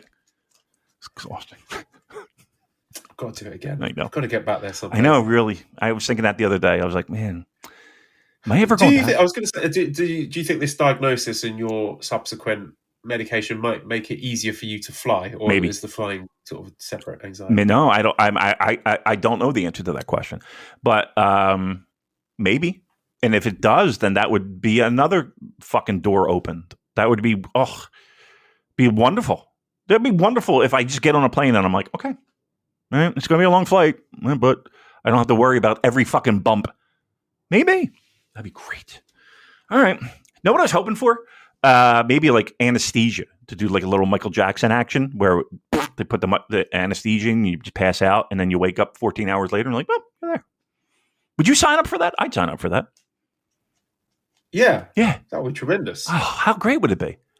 They should do that at the airport. Well, no, actually, I didn't. They could do it to my kids. Oh yeah, I'm sure. Yeah, I don't mind flight if I'm not, having to run around after them. You don't mind turbulence? Did I tell you what happened on our flight to London? Well, I know that one of them were like you had one. I don't ever get which one you had and she had, but she was up in business class, and the other kid was going to see mom, and they were, please get this kid out of here, please. I did hear that one. Yeah, I may have already said this story on the podcast, but Arthur was supposed to be in business class with Manny, and he kept like running out of business class and running up and down the aisles. The flight attendants are running after him, and then he runs up to me and sees me, goes, "Daddy, Daddy!" And then when the flight attendants comes out, excuse me, sir, is this child with you? I'm like, no, never seen him before in my life. Did you really say no? Yeah. Oh, that's the best. No, I had Esther to deal with. It was for his own benefit. You know, he would be safer and better off with a professional, fully trained flight attendants chasing after him than me having to run around. No doubt. If it was me running over, who's going to look after Esther? So it was the right and moral thing to do as a parent to deny I think you're right. knowledge of my own son. I think you're right. That's a long flight for those kids, man. Whew. How do they? I don't know. All right, whatever. So what else do we have? I don't think we talked about every single match here. No, we've got a special singles match between Shingo Takagi and Great-O-Khan. So this could be the genesis of Great-O-Khan is going on a run, or not. I'll tell you what. I'll do a gentleman's wager with you that he loses via pinfall. And you could take any other finish, anything else, but I'm saying Great-O-Khan loses via pinfall. Yeah, I have to feel that the winner of this is set up for something. Right. It may be sort of challenging the winner of the main event. Mm-hmm. Possibly, yeah. Could be doing something at Royal Quest. Yeah. I mean, there's plenty of places where something can be built from that match, but I don't think Okan's in the future. Do you? No, I can't see it. Right. You know, it's one of those things that never happens until it actually happens. But I've not seen any evidence since 2021 that Great-O-Khan is any kind of protected commodity. Thinking about when was it that he beat Naito in the New Japan Cup? My God! Then that was it. Yeah, it's just downhill from there. You know, when it's been downhill, when he got extra pub from his good doings with that little girl, with the child, right? Do you think there's a correlation between that? I mean, look, I'm just saying the timelines match up. You know, probably made some people jealous getting all that pub. Fuck him, right? Because that's when it started. I don't know if that's the truth or not, but pro wrestling is not drunken cavorting with strippers and porn stars. Yeah, that might have done it. Yeah. Although that made him great. I forget what I was going to say. I'm sorry.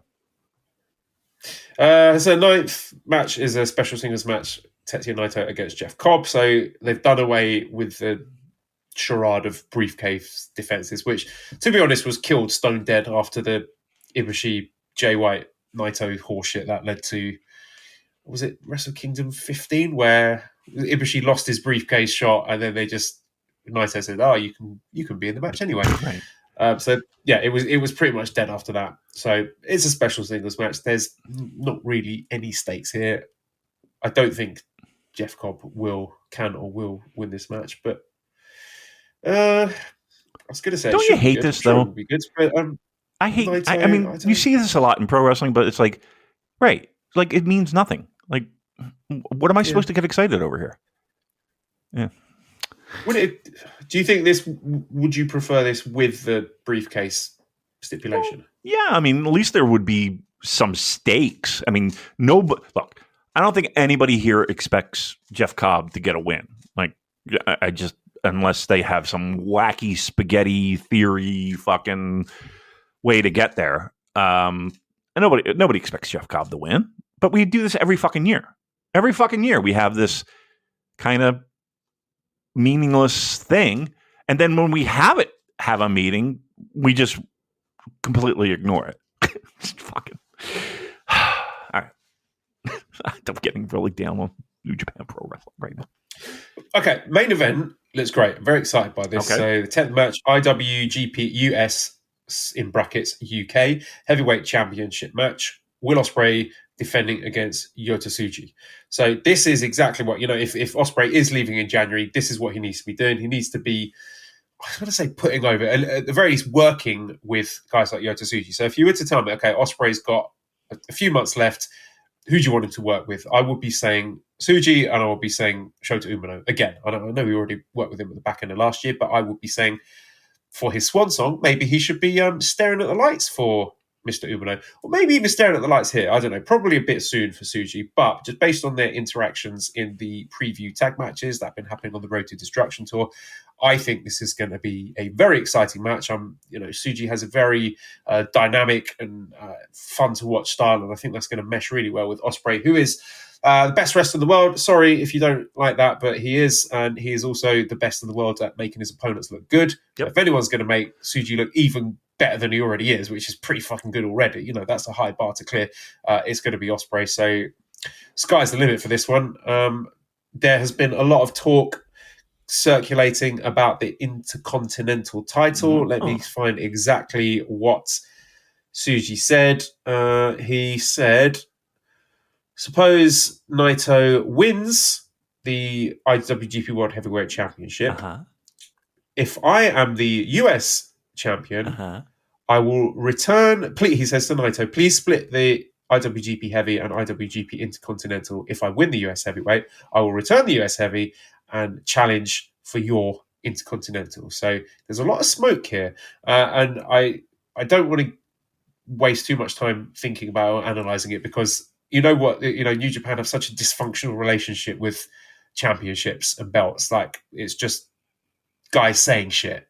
So they will, introduce a new belt with a very strong mission statement and ethos for it, and then after a month, it's forgotten about, right? Completely gone out the window. So I don't want to get too woo, the IC title's coming back, but maybe the IC title's coming back. Yota Tsuji might be the guy to bring it back. I don't know how I feel about that.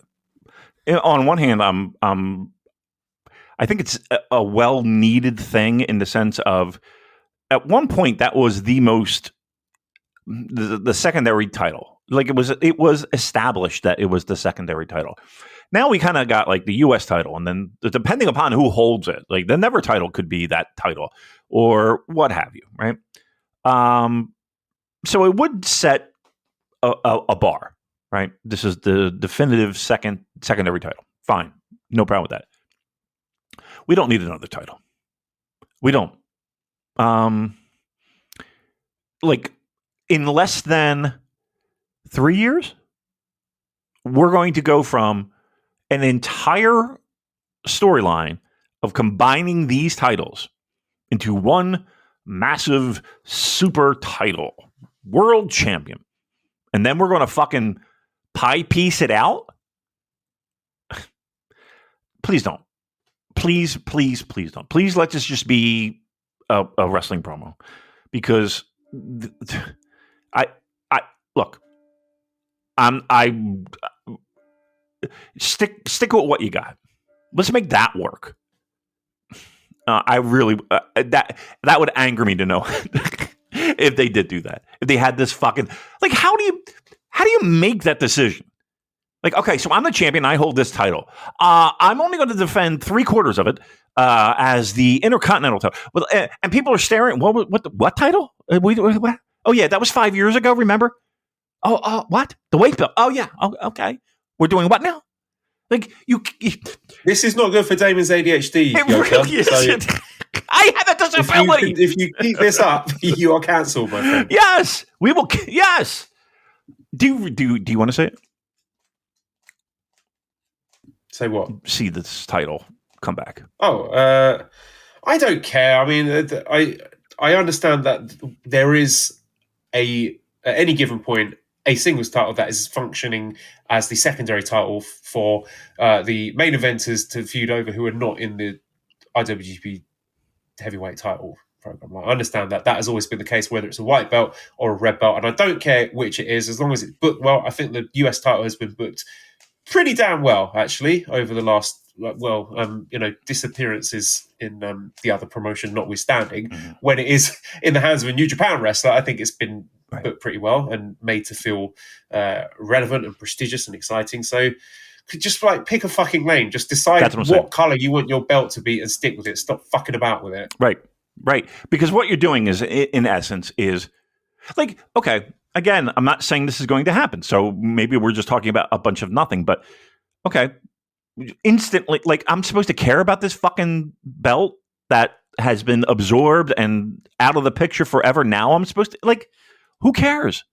Like that. I mean, honestly, that's you're exactly right. I don't really care. Like, who cares? All right. Well, that's literally what we're arguing about. What color the strap is. Yeah. That's yeah. You're right. That's exactly what it's come down to. What color the strap is. You're right. Expectations for the match? I mean, I think they work well together, right? Naito and Cobb. No, Ospreay, Suji. I'm sorry. I'm sorry. Yeah, no. I mean, I think why wouldn't it not be great, right? And I'm sure Will is pretty happy because he's got a young guy who can do. He's up for doing crazy shit. It's not like he's working with a 40-year-old who's sitting in the back being like, I don't know about all this. Will, let's grab a hold in the middle of the ring for 20 minutes. So I'm sure he has a more willing dance partner to do some crazy fucking shit. Look, I am concerned in the sense that I don't know if Will losing here would be the best, only because, like, I hate to say it, but like, all right, so he loses. You know they're going to lean on Will to do a big time job at Wrestle Kingdom, right?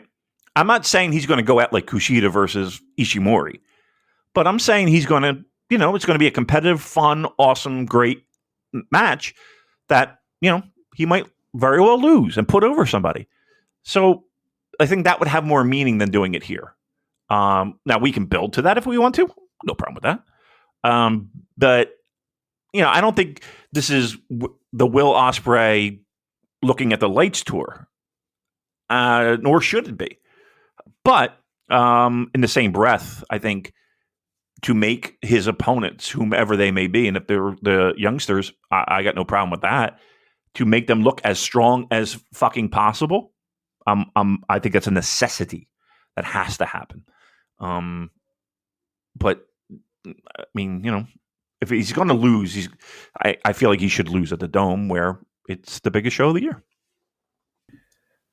Against Shota? I think that would be a good choice to go. Yeah, I would have zero problem with that. I mean, look, eventually that day is going to come where a big time star is going to put him over, more than what has already occurred. Like it's got to happen, right? For New Japan to have success in the future, it has to happen. And Will's a good start if he's one of those guys that might be moving on. All right, well, that is Destruction in Kobe. Nice little show. Yeah, I think given the circumstances, I think we did pretty well, right? Yeah. And you can't say anything bad because you're ADHD. Yeah. Right. Keep back at that job. Okay, what else is going on? Hey, how about the PWI 500? Did you see that? Okay. Yeah. Okay, let's do PWI 500 because a few people have asked us about that. Okay. Let's say so. You've got a question here about Ospreay not being in the top 10, Naito getting left out. Now they did say Naito being left out was a clerical error. They own that. So to me, it's a bit of a non-story. Can I tell you some fun facts about the PWI 500? Are you in it? So we were in a few editions of the PWI 500. We were in the mix. And people would send in their little blurb, their little paragraph, because PWI, at least at the time, because Bill Apter was still there when we were doing it, and we had to do we didn't have to do, but we were fortunate enough to do like a photo shoot and shit, and they had like a whole feature story and everything. It was based off of the TV show What's Happening, by the way. That was the yeah. So the PWI 500, at least back in when I was on it, was a total farce. Like it was just like, after you got past a certain number, it was just guys sending in shit and they were just pulling names out of a hat and sticking them in. Now, people really, really, really, really, really, at least back then, really wanted that 500 spot Like they really like if they're not going to be number one, they're going to be 500. You know, they want to be the last person. But yeah, I mean, I know countless times when that was close, and Dennis would like have his little locker room, you know, no cursing, blah, blah, blah, don't fucking do this, do that. You know, make sure you pick the Iron Sheik's brain because he's a legend. He would remind people to get the shit in because they'd be like, you know, we need that shit because we don't know who the fuck half you people are. So there you go. That's a little fun fact for PWI 500. Yeah. Any thoughts on the lineup this year? Or I mean, look, it's it's disappointing. You're asking a decent look. You're Pro Wrestling Illustrated, right? So to me, you have a certain obligation when it comes to not having those clerical errors and not having glaring omissions like Will Ospreay in the top 10. I understand that they're there to sell subscriptions and they're there to market, and the names that they have in the top are going to be the most recognizable names to a Western audience. I will say this: if Will Ospreay were in AEW, I think it would be a slam dunk. I say AEW more often, but like I feel like you're Pro Wrestling Illustrated. Like you might not have the same pull that you once did, but you still have that name. And if you're going to continue that name, you really need to not make those type of mistakes. And if you are going to make those type of mistakes, then just own it and just be like, look, we just cover AEW and we cover wrestling in the States.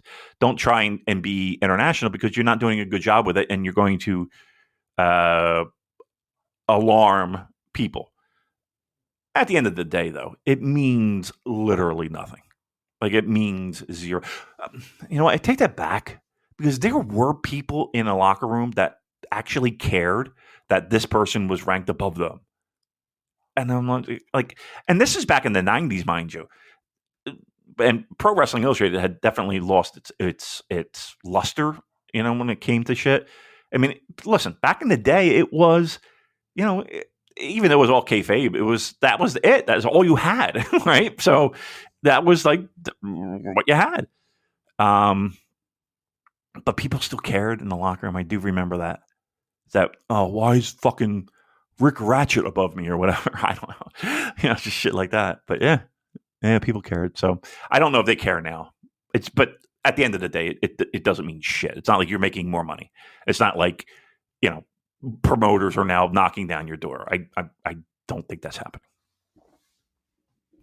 I was going to say before, anything you want to say about Terry Funk? Oh, Terry Funk, man, yeah. Well, we all knew he was in pretty bad shape for quite a while. But one of my favorite wrestlers, probably in my top 5 all time. I just find it amazing. I did watch a little bit of stuff, just going back, and like it's at the same time in like 1982, he was doing that crazy stuff in Memphis with Jerry Lawler, you know, the empty arena match and everything that went along with Terry Funk in Memphis. And then he's in All Japan doing these fucking matches with Brody and Hansen and and Dory with him, and Sheik and Abdullah and you know, just all of that madness, you know, just all of like him being just an unbelievably over babyface. Like just like I've never like I don't think there's anybody, maybe Hogan, but I don't even think it was that fanatical. Like these people fucking, it was like you know, they went nuts for him. And I think he's one of the best workers of all time. I think he, you know, if you look at his career from his stuff in Georgia, like there's not bad stuff. You know what I mean? Like you could go to any pocket of time that he wrestled in and you'd be like, oh, that's pretty fucking great. His stuff with Dusty in Florida, his stuff with Lawler in Memphis, his stuff with, you know, in All Japan. And then, you know, the stuff with Flair and WCW and his whole run there. Like he was like almost must see TV during that feud. And his matches that still kind of fly under the radar with Ricky Steamboat after the Flair feud, like those matches were fucking good. Like there's a lot that he has done. The ECW stuff, the EC fucking W, and Smoky Mountain stuff. Like it's just an amazing career. And I will say this: like we don't have pro wrestlers like that anymore. Like the closest thing we have to that is like a John Moxley, and to me, it's there's a quite a distance there, right? There's quite a distance between John Moxley and Terry Funk. But like, there's no that it to me, it's like one of those things where it's like an end of an era. Like it's an end of a pro wrestler being a true to life pro wrestler. I think, like again, everything moves on and everything kind of gets exposed or watered down or whatever. That's just where we are. And I don't want to sound like the fucking guy screaming at the clouds, but like it's like that's an end of an era with Terry Funk. Like that's a remarkable career and how he was able to switch gears wherever he went to give the promotion what they needed and give it life and give it a jump start. Not many people that I can point a finger at and say. And here's the thing too. Even some of the stuff when he was in WWF, like his feud with, like, who could get more out of Junkyard Dog? You know what I mean? Like Junkyard Dog was fucking toast by that point. Like he was just the shits. Terry Funk. Put him with Terry Funk. Yeah, that one sucked. But yeah, what are you gonna do, right? What are you gonna do? All right, where can we go from here? I know, home. Let me see if there's any. Yeah, I mean, wrap it up. Well, you can do one more. Want to do some questions? Yeah, I'm just looking to see any if there's interesting ones? Any good questions. All right, what have we got here on the Twitter? Zach, question about Zach possibly leaving from Eric. I thought we touched on that. Do you think Zach is going to leave?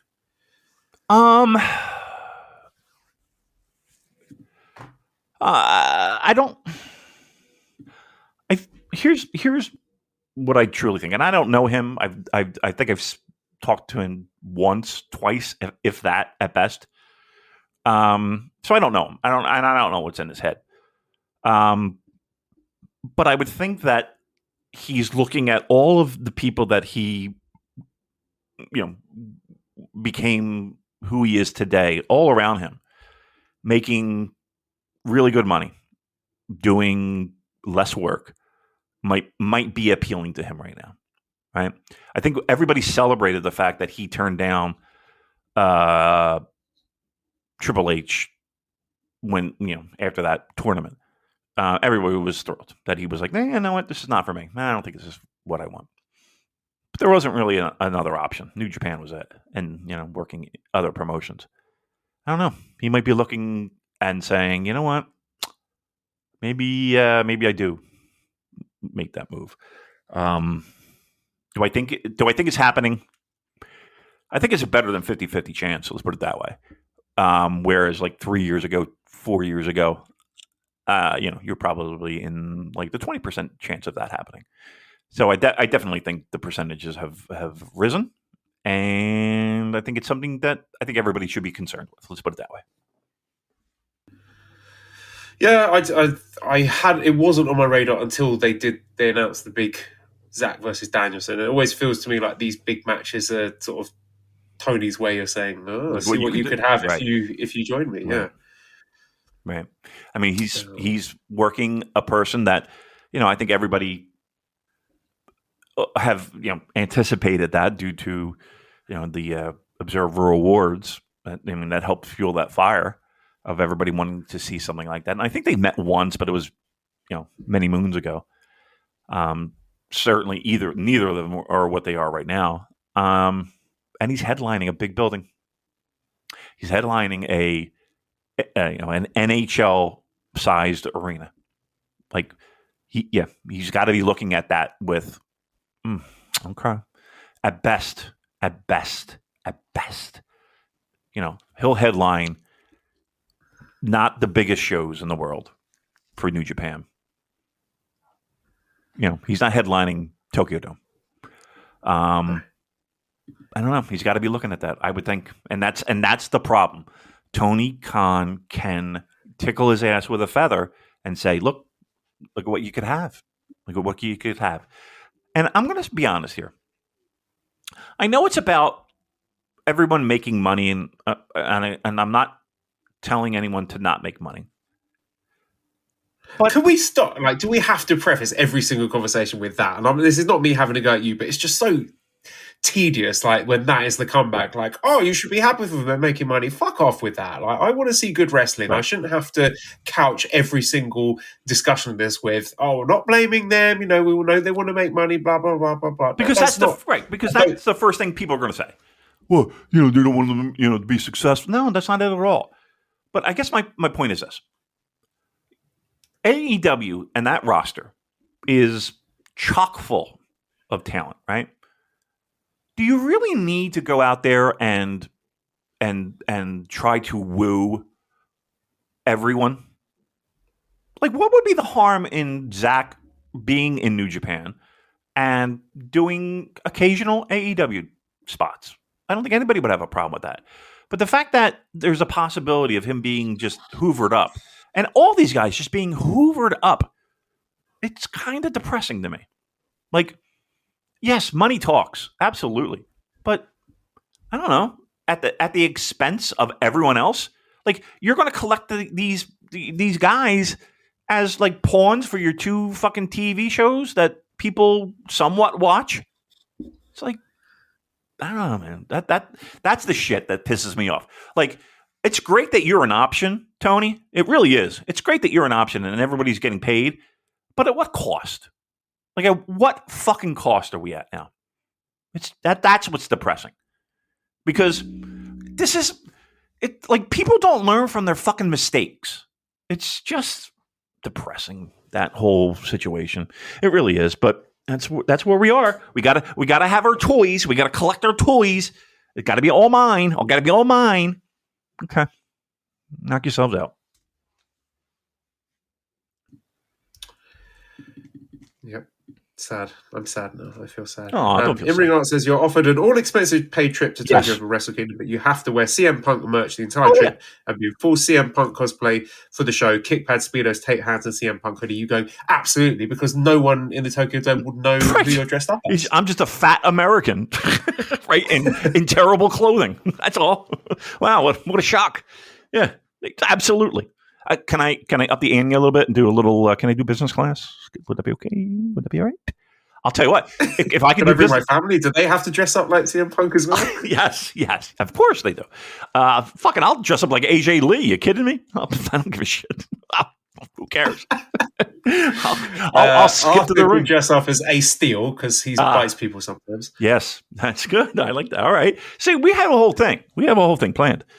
Damn right. I'll tape up my fucking fists. I'll do it all. Slick back my no hair. I'll wear a hairpiece just so I can slick it back. And I'll get all kinds of awful tattoos. It'd be great. I'm in. Business class, though. Yeah, I'm assuming, Imring, like, you are actually offering this. So just send us a DM. Yep. We'll sort out we'll give you our bank details. Yeah. And, Perfect. Any other great questions? Antonio? Oh, is Antonio back? Haven't heard from him in a while. Yep. All right, give me the Antonio. I will be quiet. Please give me the whole entire question. I'm sorry it's at the end of the show, Antonio. My apologies, but Joel, Joel. No, you're not allowed to be angry, Antonio, for the reason that we've outlined throughout the podcast. He says, I have 2 questions. Number one is, what's your and Damon focus on Endeavor buying WWE and merging with UFC? Well, I don't know about merging, but they're not. I don't know. and how it's, in your opinion, is going to affect NJPW, other promotions, in sense, for example, be ourselves to someone that's a lot of cash merged it with 1 championship per X.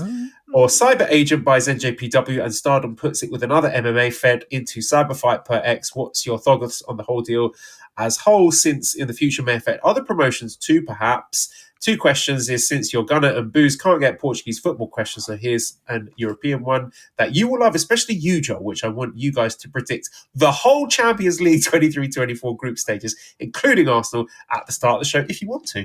If we want to. You know, I hope you heard the beginning of the show, because I'm just saying, you might want to. All right, anyway. Okay.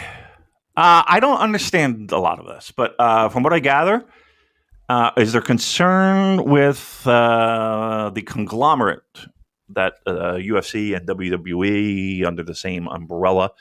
No, I think they'll be different. Now, that's not to say that like somebody might, they'll do a little shot in the crowd, and there's who knows, Becky Lynch or whatever. Who knows? I mean, they'd be stupid not to be quite honest with you. But do I think there's going to be any type of in-ring, any type of synergy, any type of cross-promotional whatever? I mean, I think maybe you might see like maybe commercials, maybe. I mean, maybe. But no, I don't think that there's any concern necessarily with that superpower of entertainment. I think one of the stranger things is that McMahon is gone, and that's a crazy thing, because in our lifetime, for apparently a couple of months, I put that in air quotes, that was the case. But that being official is pretty strange, and I think that's kind of flown under the radar for a lot of people. But okay, I don't know what else. Champions League, Arsenal wins it. I could do that. Yep, Arsenal wins it. I'm going to predict the whole group stage. Please. So Group A, Bayern Munich, and I'm going with Copenhagen, because Man United are pish. Group B, Arsenal obviously topping that group, and I think PSV to go through in second place. Group C, Real Madrid to win the group, and Napoli to finish runners-up. Group D, Benfica. I think Antonio likes Benfica. Yeah. I don't know if that's your team, Benfica. Let's go Benfica first, and Real Sociedad second, because they got Kieran Tierney. I like Kieran Tierney. Group E, let's go Atletico Madrid and Celtic. Why not Celtic? I like Celtic. Group F, they're good bunch of lads. Group F, that's a tough one, because there's PSG, Borussia Dortmund, Milan, and Newcastle. They're all pretty good, those teams. So let's say PSG and Newcastle. Group G, Man City and Leipzig probably to go through. And Group H, Porto and Barcelona to advance, and then Arsenal to go on to win the whole thing. There you go. Yeah, there it is. You got it, baby. Antonio, take it to the bank, baby. Baby, you did it. I missed Antonio. I like Antonio. I wanted that to be clear. I do. I like that fact that he's willing to each week. If I'm wrong or not, we might not understand what the fuck we're trying to answer. Yeah, someone said that I was being mean for sort of mocking someone with English as an additional language, and that was not my intention at all. I'm mocking him because he's a fool, not because of his grasp of English. The two things are completely separate. I just want to make that clear. Right. But in an affectionate way. Yes. Like, we love him. He's our lovable fool. Yes, he's our fool. Yes. I love him. Antonio, I want you to stop. I want you to listen to these words. We love you. We love you, Antonio. And I'll go so far as to say this. Number one fan, Antonio. I want you to change your Twitter bio or change your handle, or whatever the fuck it's called, to number one fan, Antonio. Because you deserve that crown. If you could see how much money he's donated to us on Red Circle. Has he really? Years. I don't know either, because I don't get to see that information. Probably he does. You think so? I imagine a lot. Antonio, if you let us know how much you've given, because now you know what? Don't do that. That's no need to do all that. That's gauche. Yeah. You know what? It is. You're worth more than that. You know what? You're right. Your support for us is priceless. That's incredibly well done. Number one fan, Antonio. We love you, and keep on keeping on, as they say. All right, that's a perfect way to end the show there. redcircle.com/shows/super-j-cast. We are both in need of money at the moment. Send some our way. Can I ask you this week, before you do the ending? I know I do this all the time, and I apologize, Joel. It's very frustrating working with me. No worries. How much did it... You don't give an exact number. Can you give me a range? How much were the plane tickets? I didn't pay for them. I don't know. She just paid for. She had her own credit card or whatever. Okay. Yeah. Well, you're still going to have to. You're going to wind up paying for that. You know that, right? No, not necessarily. She's so good at squirreling away money. Okay. She's done a tremendous job. A chunk of it's from mine, but a lot of it is hers actually. Because when we lived in China, she was working at the international school that I was working at, and on a pretty penny actually, and she wasn't spending any of that. She tucked all that away. It was just spending my money at that time. Okay. And so she showed me that. And again, I don't want to misrepresent this because I am poor and I need your money, dear listeners. Don't let this stop you from donating because I'm critically, I'm struggling to put food on the table. But when she showed me that, I was like, respect. I mean, it's gone now because obviously she's flight to Thailand. But it was impressive while it lasted. Okay, all right. Well, listen, that's commendable that she was able to put a little nest egg away. Nice job by her. All right, now please wrap it up. Discord link. You can send me a direct message on Twitter, and you will get full access to the deli. But remember, what goes on in the deli stays in the deli. Thank you. If anything from the deli leaves the deli will be closed. Just put it like that. How do you like that? Yeah, you can stop stealing our stuff. Exactly. At Cobra Kawaii, and I don't know, and nobody's bought a Scampy shirt from Cobra Kawaii. Scampy is not even my cat. I don't know. This is me speculating. Let me know, Cobra Kawaii, if you're listening, which certainly you're not. Right. I think we might have to reassess our sponsorship deals here. ProWrestlingTees.com/supercheck. When's the last time anyone bought a fucking t-shirt? Right. Nobody's bought a t-shirt. When's the last time anyone left an iTunes review? Oh, please. Nobody uses iTunes, do they? Right? Who does that? Why am I plugging Voices of Wrestling? I don't know. They plug themselves with the insert. I need to have a clean-up, actually, of this closing segment, I think. I think it's just, so ingrained that we just do it. But, yeah, I mean, we pimp out these things at the end of the show every time. But, A, I don't know if anybody listens to it. And, B, I can't. When was the last time somebody bought a fucking T-shirt? Probably years ago. Oh, that's depressing. I always hope to see somebody wearing a t-shirt. You don't want to buy a second one. Like I get it. If you already got one, I'm not expecting you to buy one more. Like maybe we need some new designs. You know what? You're probably right. You know what? You're probably right. We probably do need some new designs. Let's have one of a massive jizzing cock, and the semen is spelling out Super J casts. I'm wearing that to my wife's funeral. Send one to Thailand for Jesus. Right, no. Maybe we have a contest to see who can design art that we don't have to pay for. No, because then everybody will be like, because then we'll get complaints. Pay for the art, man. Ugh. No, don't pay for the art. We're poor. Yes, you're doing it as a. If you want to do pay for the art, pay for the fucking podcast. Thank you. Yeah, but maybe we should do some kind of design. That'd be nice. I would like to see what people come up with. I like to see what. Yeah. Dude, how great was it when we went to the garden and that dude was wearing our T-shirt, and we're just, holy shit, that's us. Yes. I mean, that's a good feeling. Love Floyd. Floyd was great. He's got his own podcast. He's a big name now. Is he? What's he doing? Yeah. He is. He co-hosts the @Elite Pod on the Social Suplex Network. Wow, look at him! God damn! Listen, I feel like he's a guy. Yeah. Does he listen to us anymore? Almost certainly doesn't listen to us anymore. No, I know, right? Certainly. Why would he? Why would he? All right, I'm sorry. Who cares? Do buy stuff. Give us money and go fuck your mother. I don't care.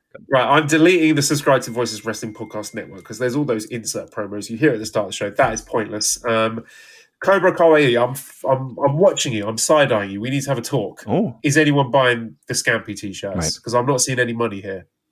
I would have imagine they'd be flying off the shelves.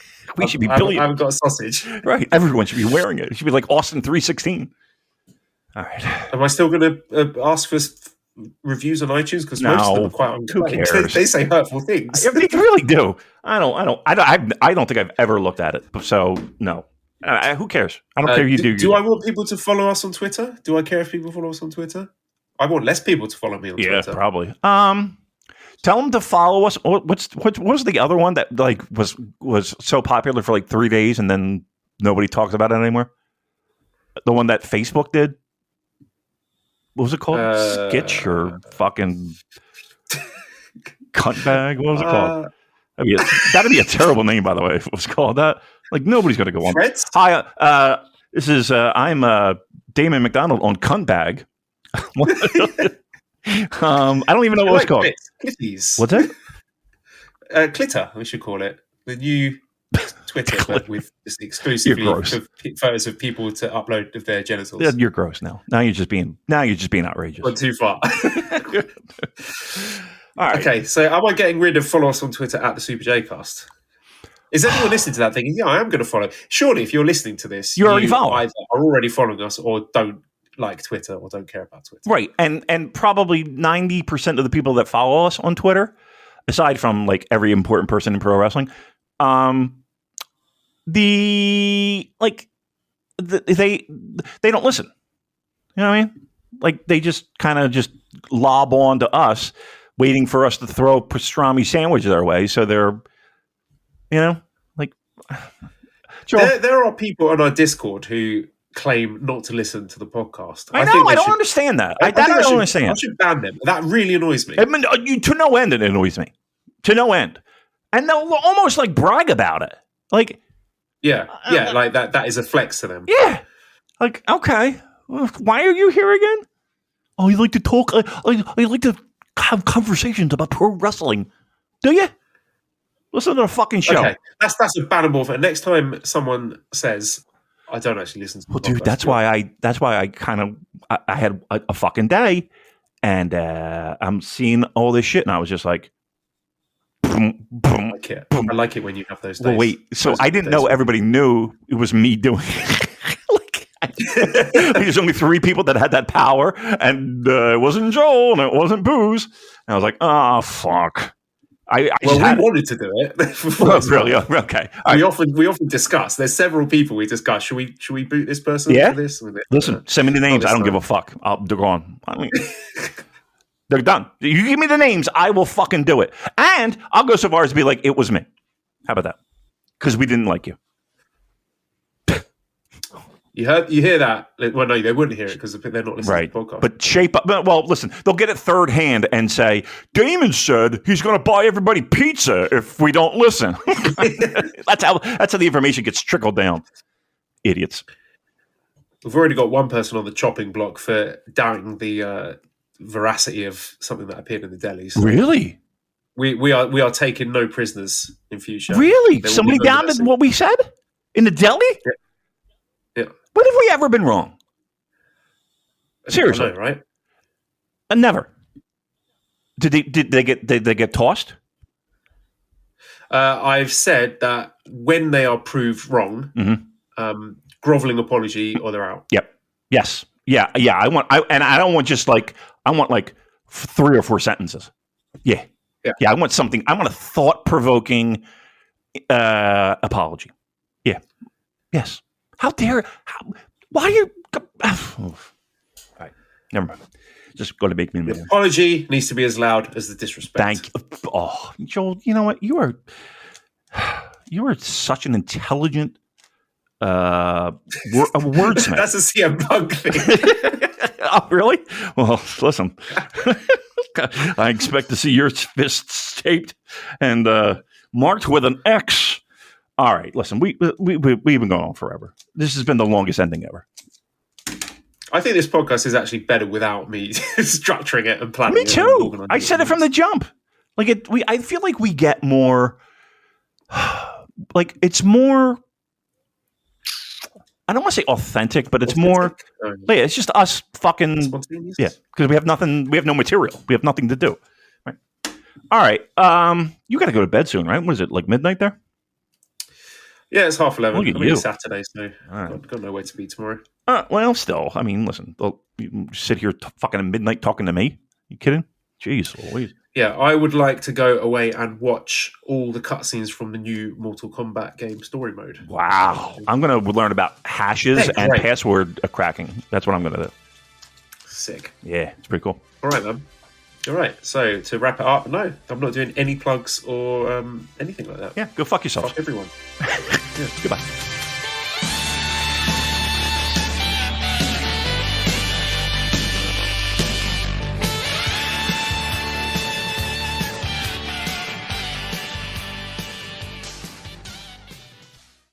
Hola, my name is Ricardo. I am the host of the Lucha Jovers podcast here in the Voices of Wrestling Podcast Network. We are a Spanish-speaking show dedicated to discussing and analyzing pro wrestling from all across the world. From AEW to CMLL, we talk about American wrestling, Japanese wrestling, and of course, Lucha Libre. If something big happened in the pro wrestling world, we will talk about it.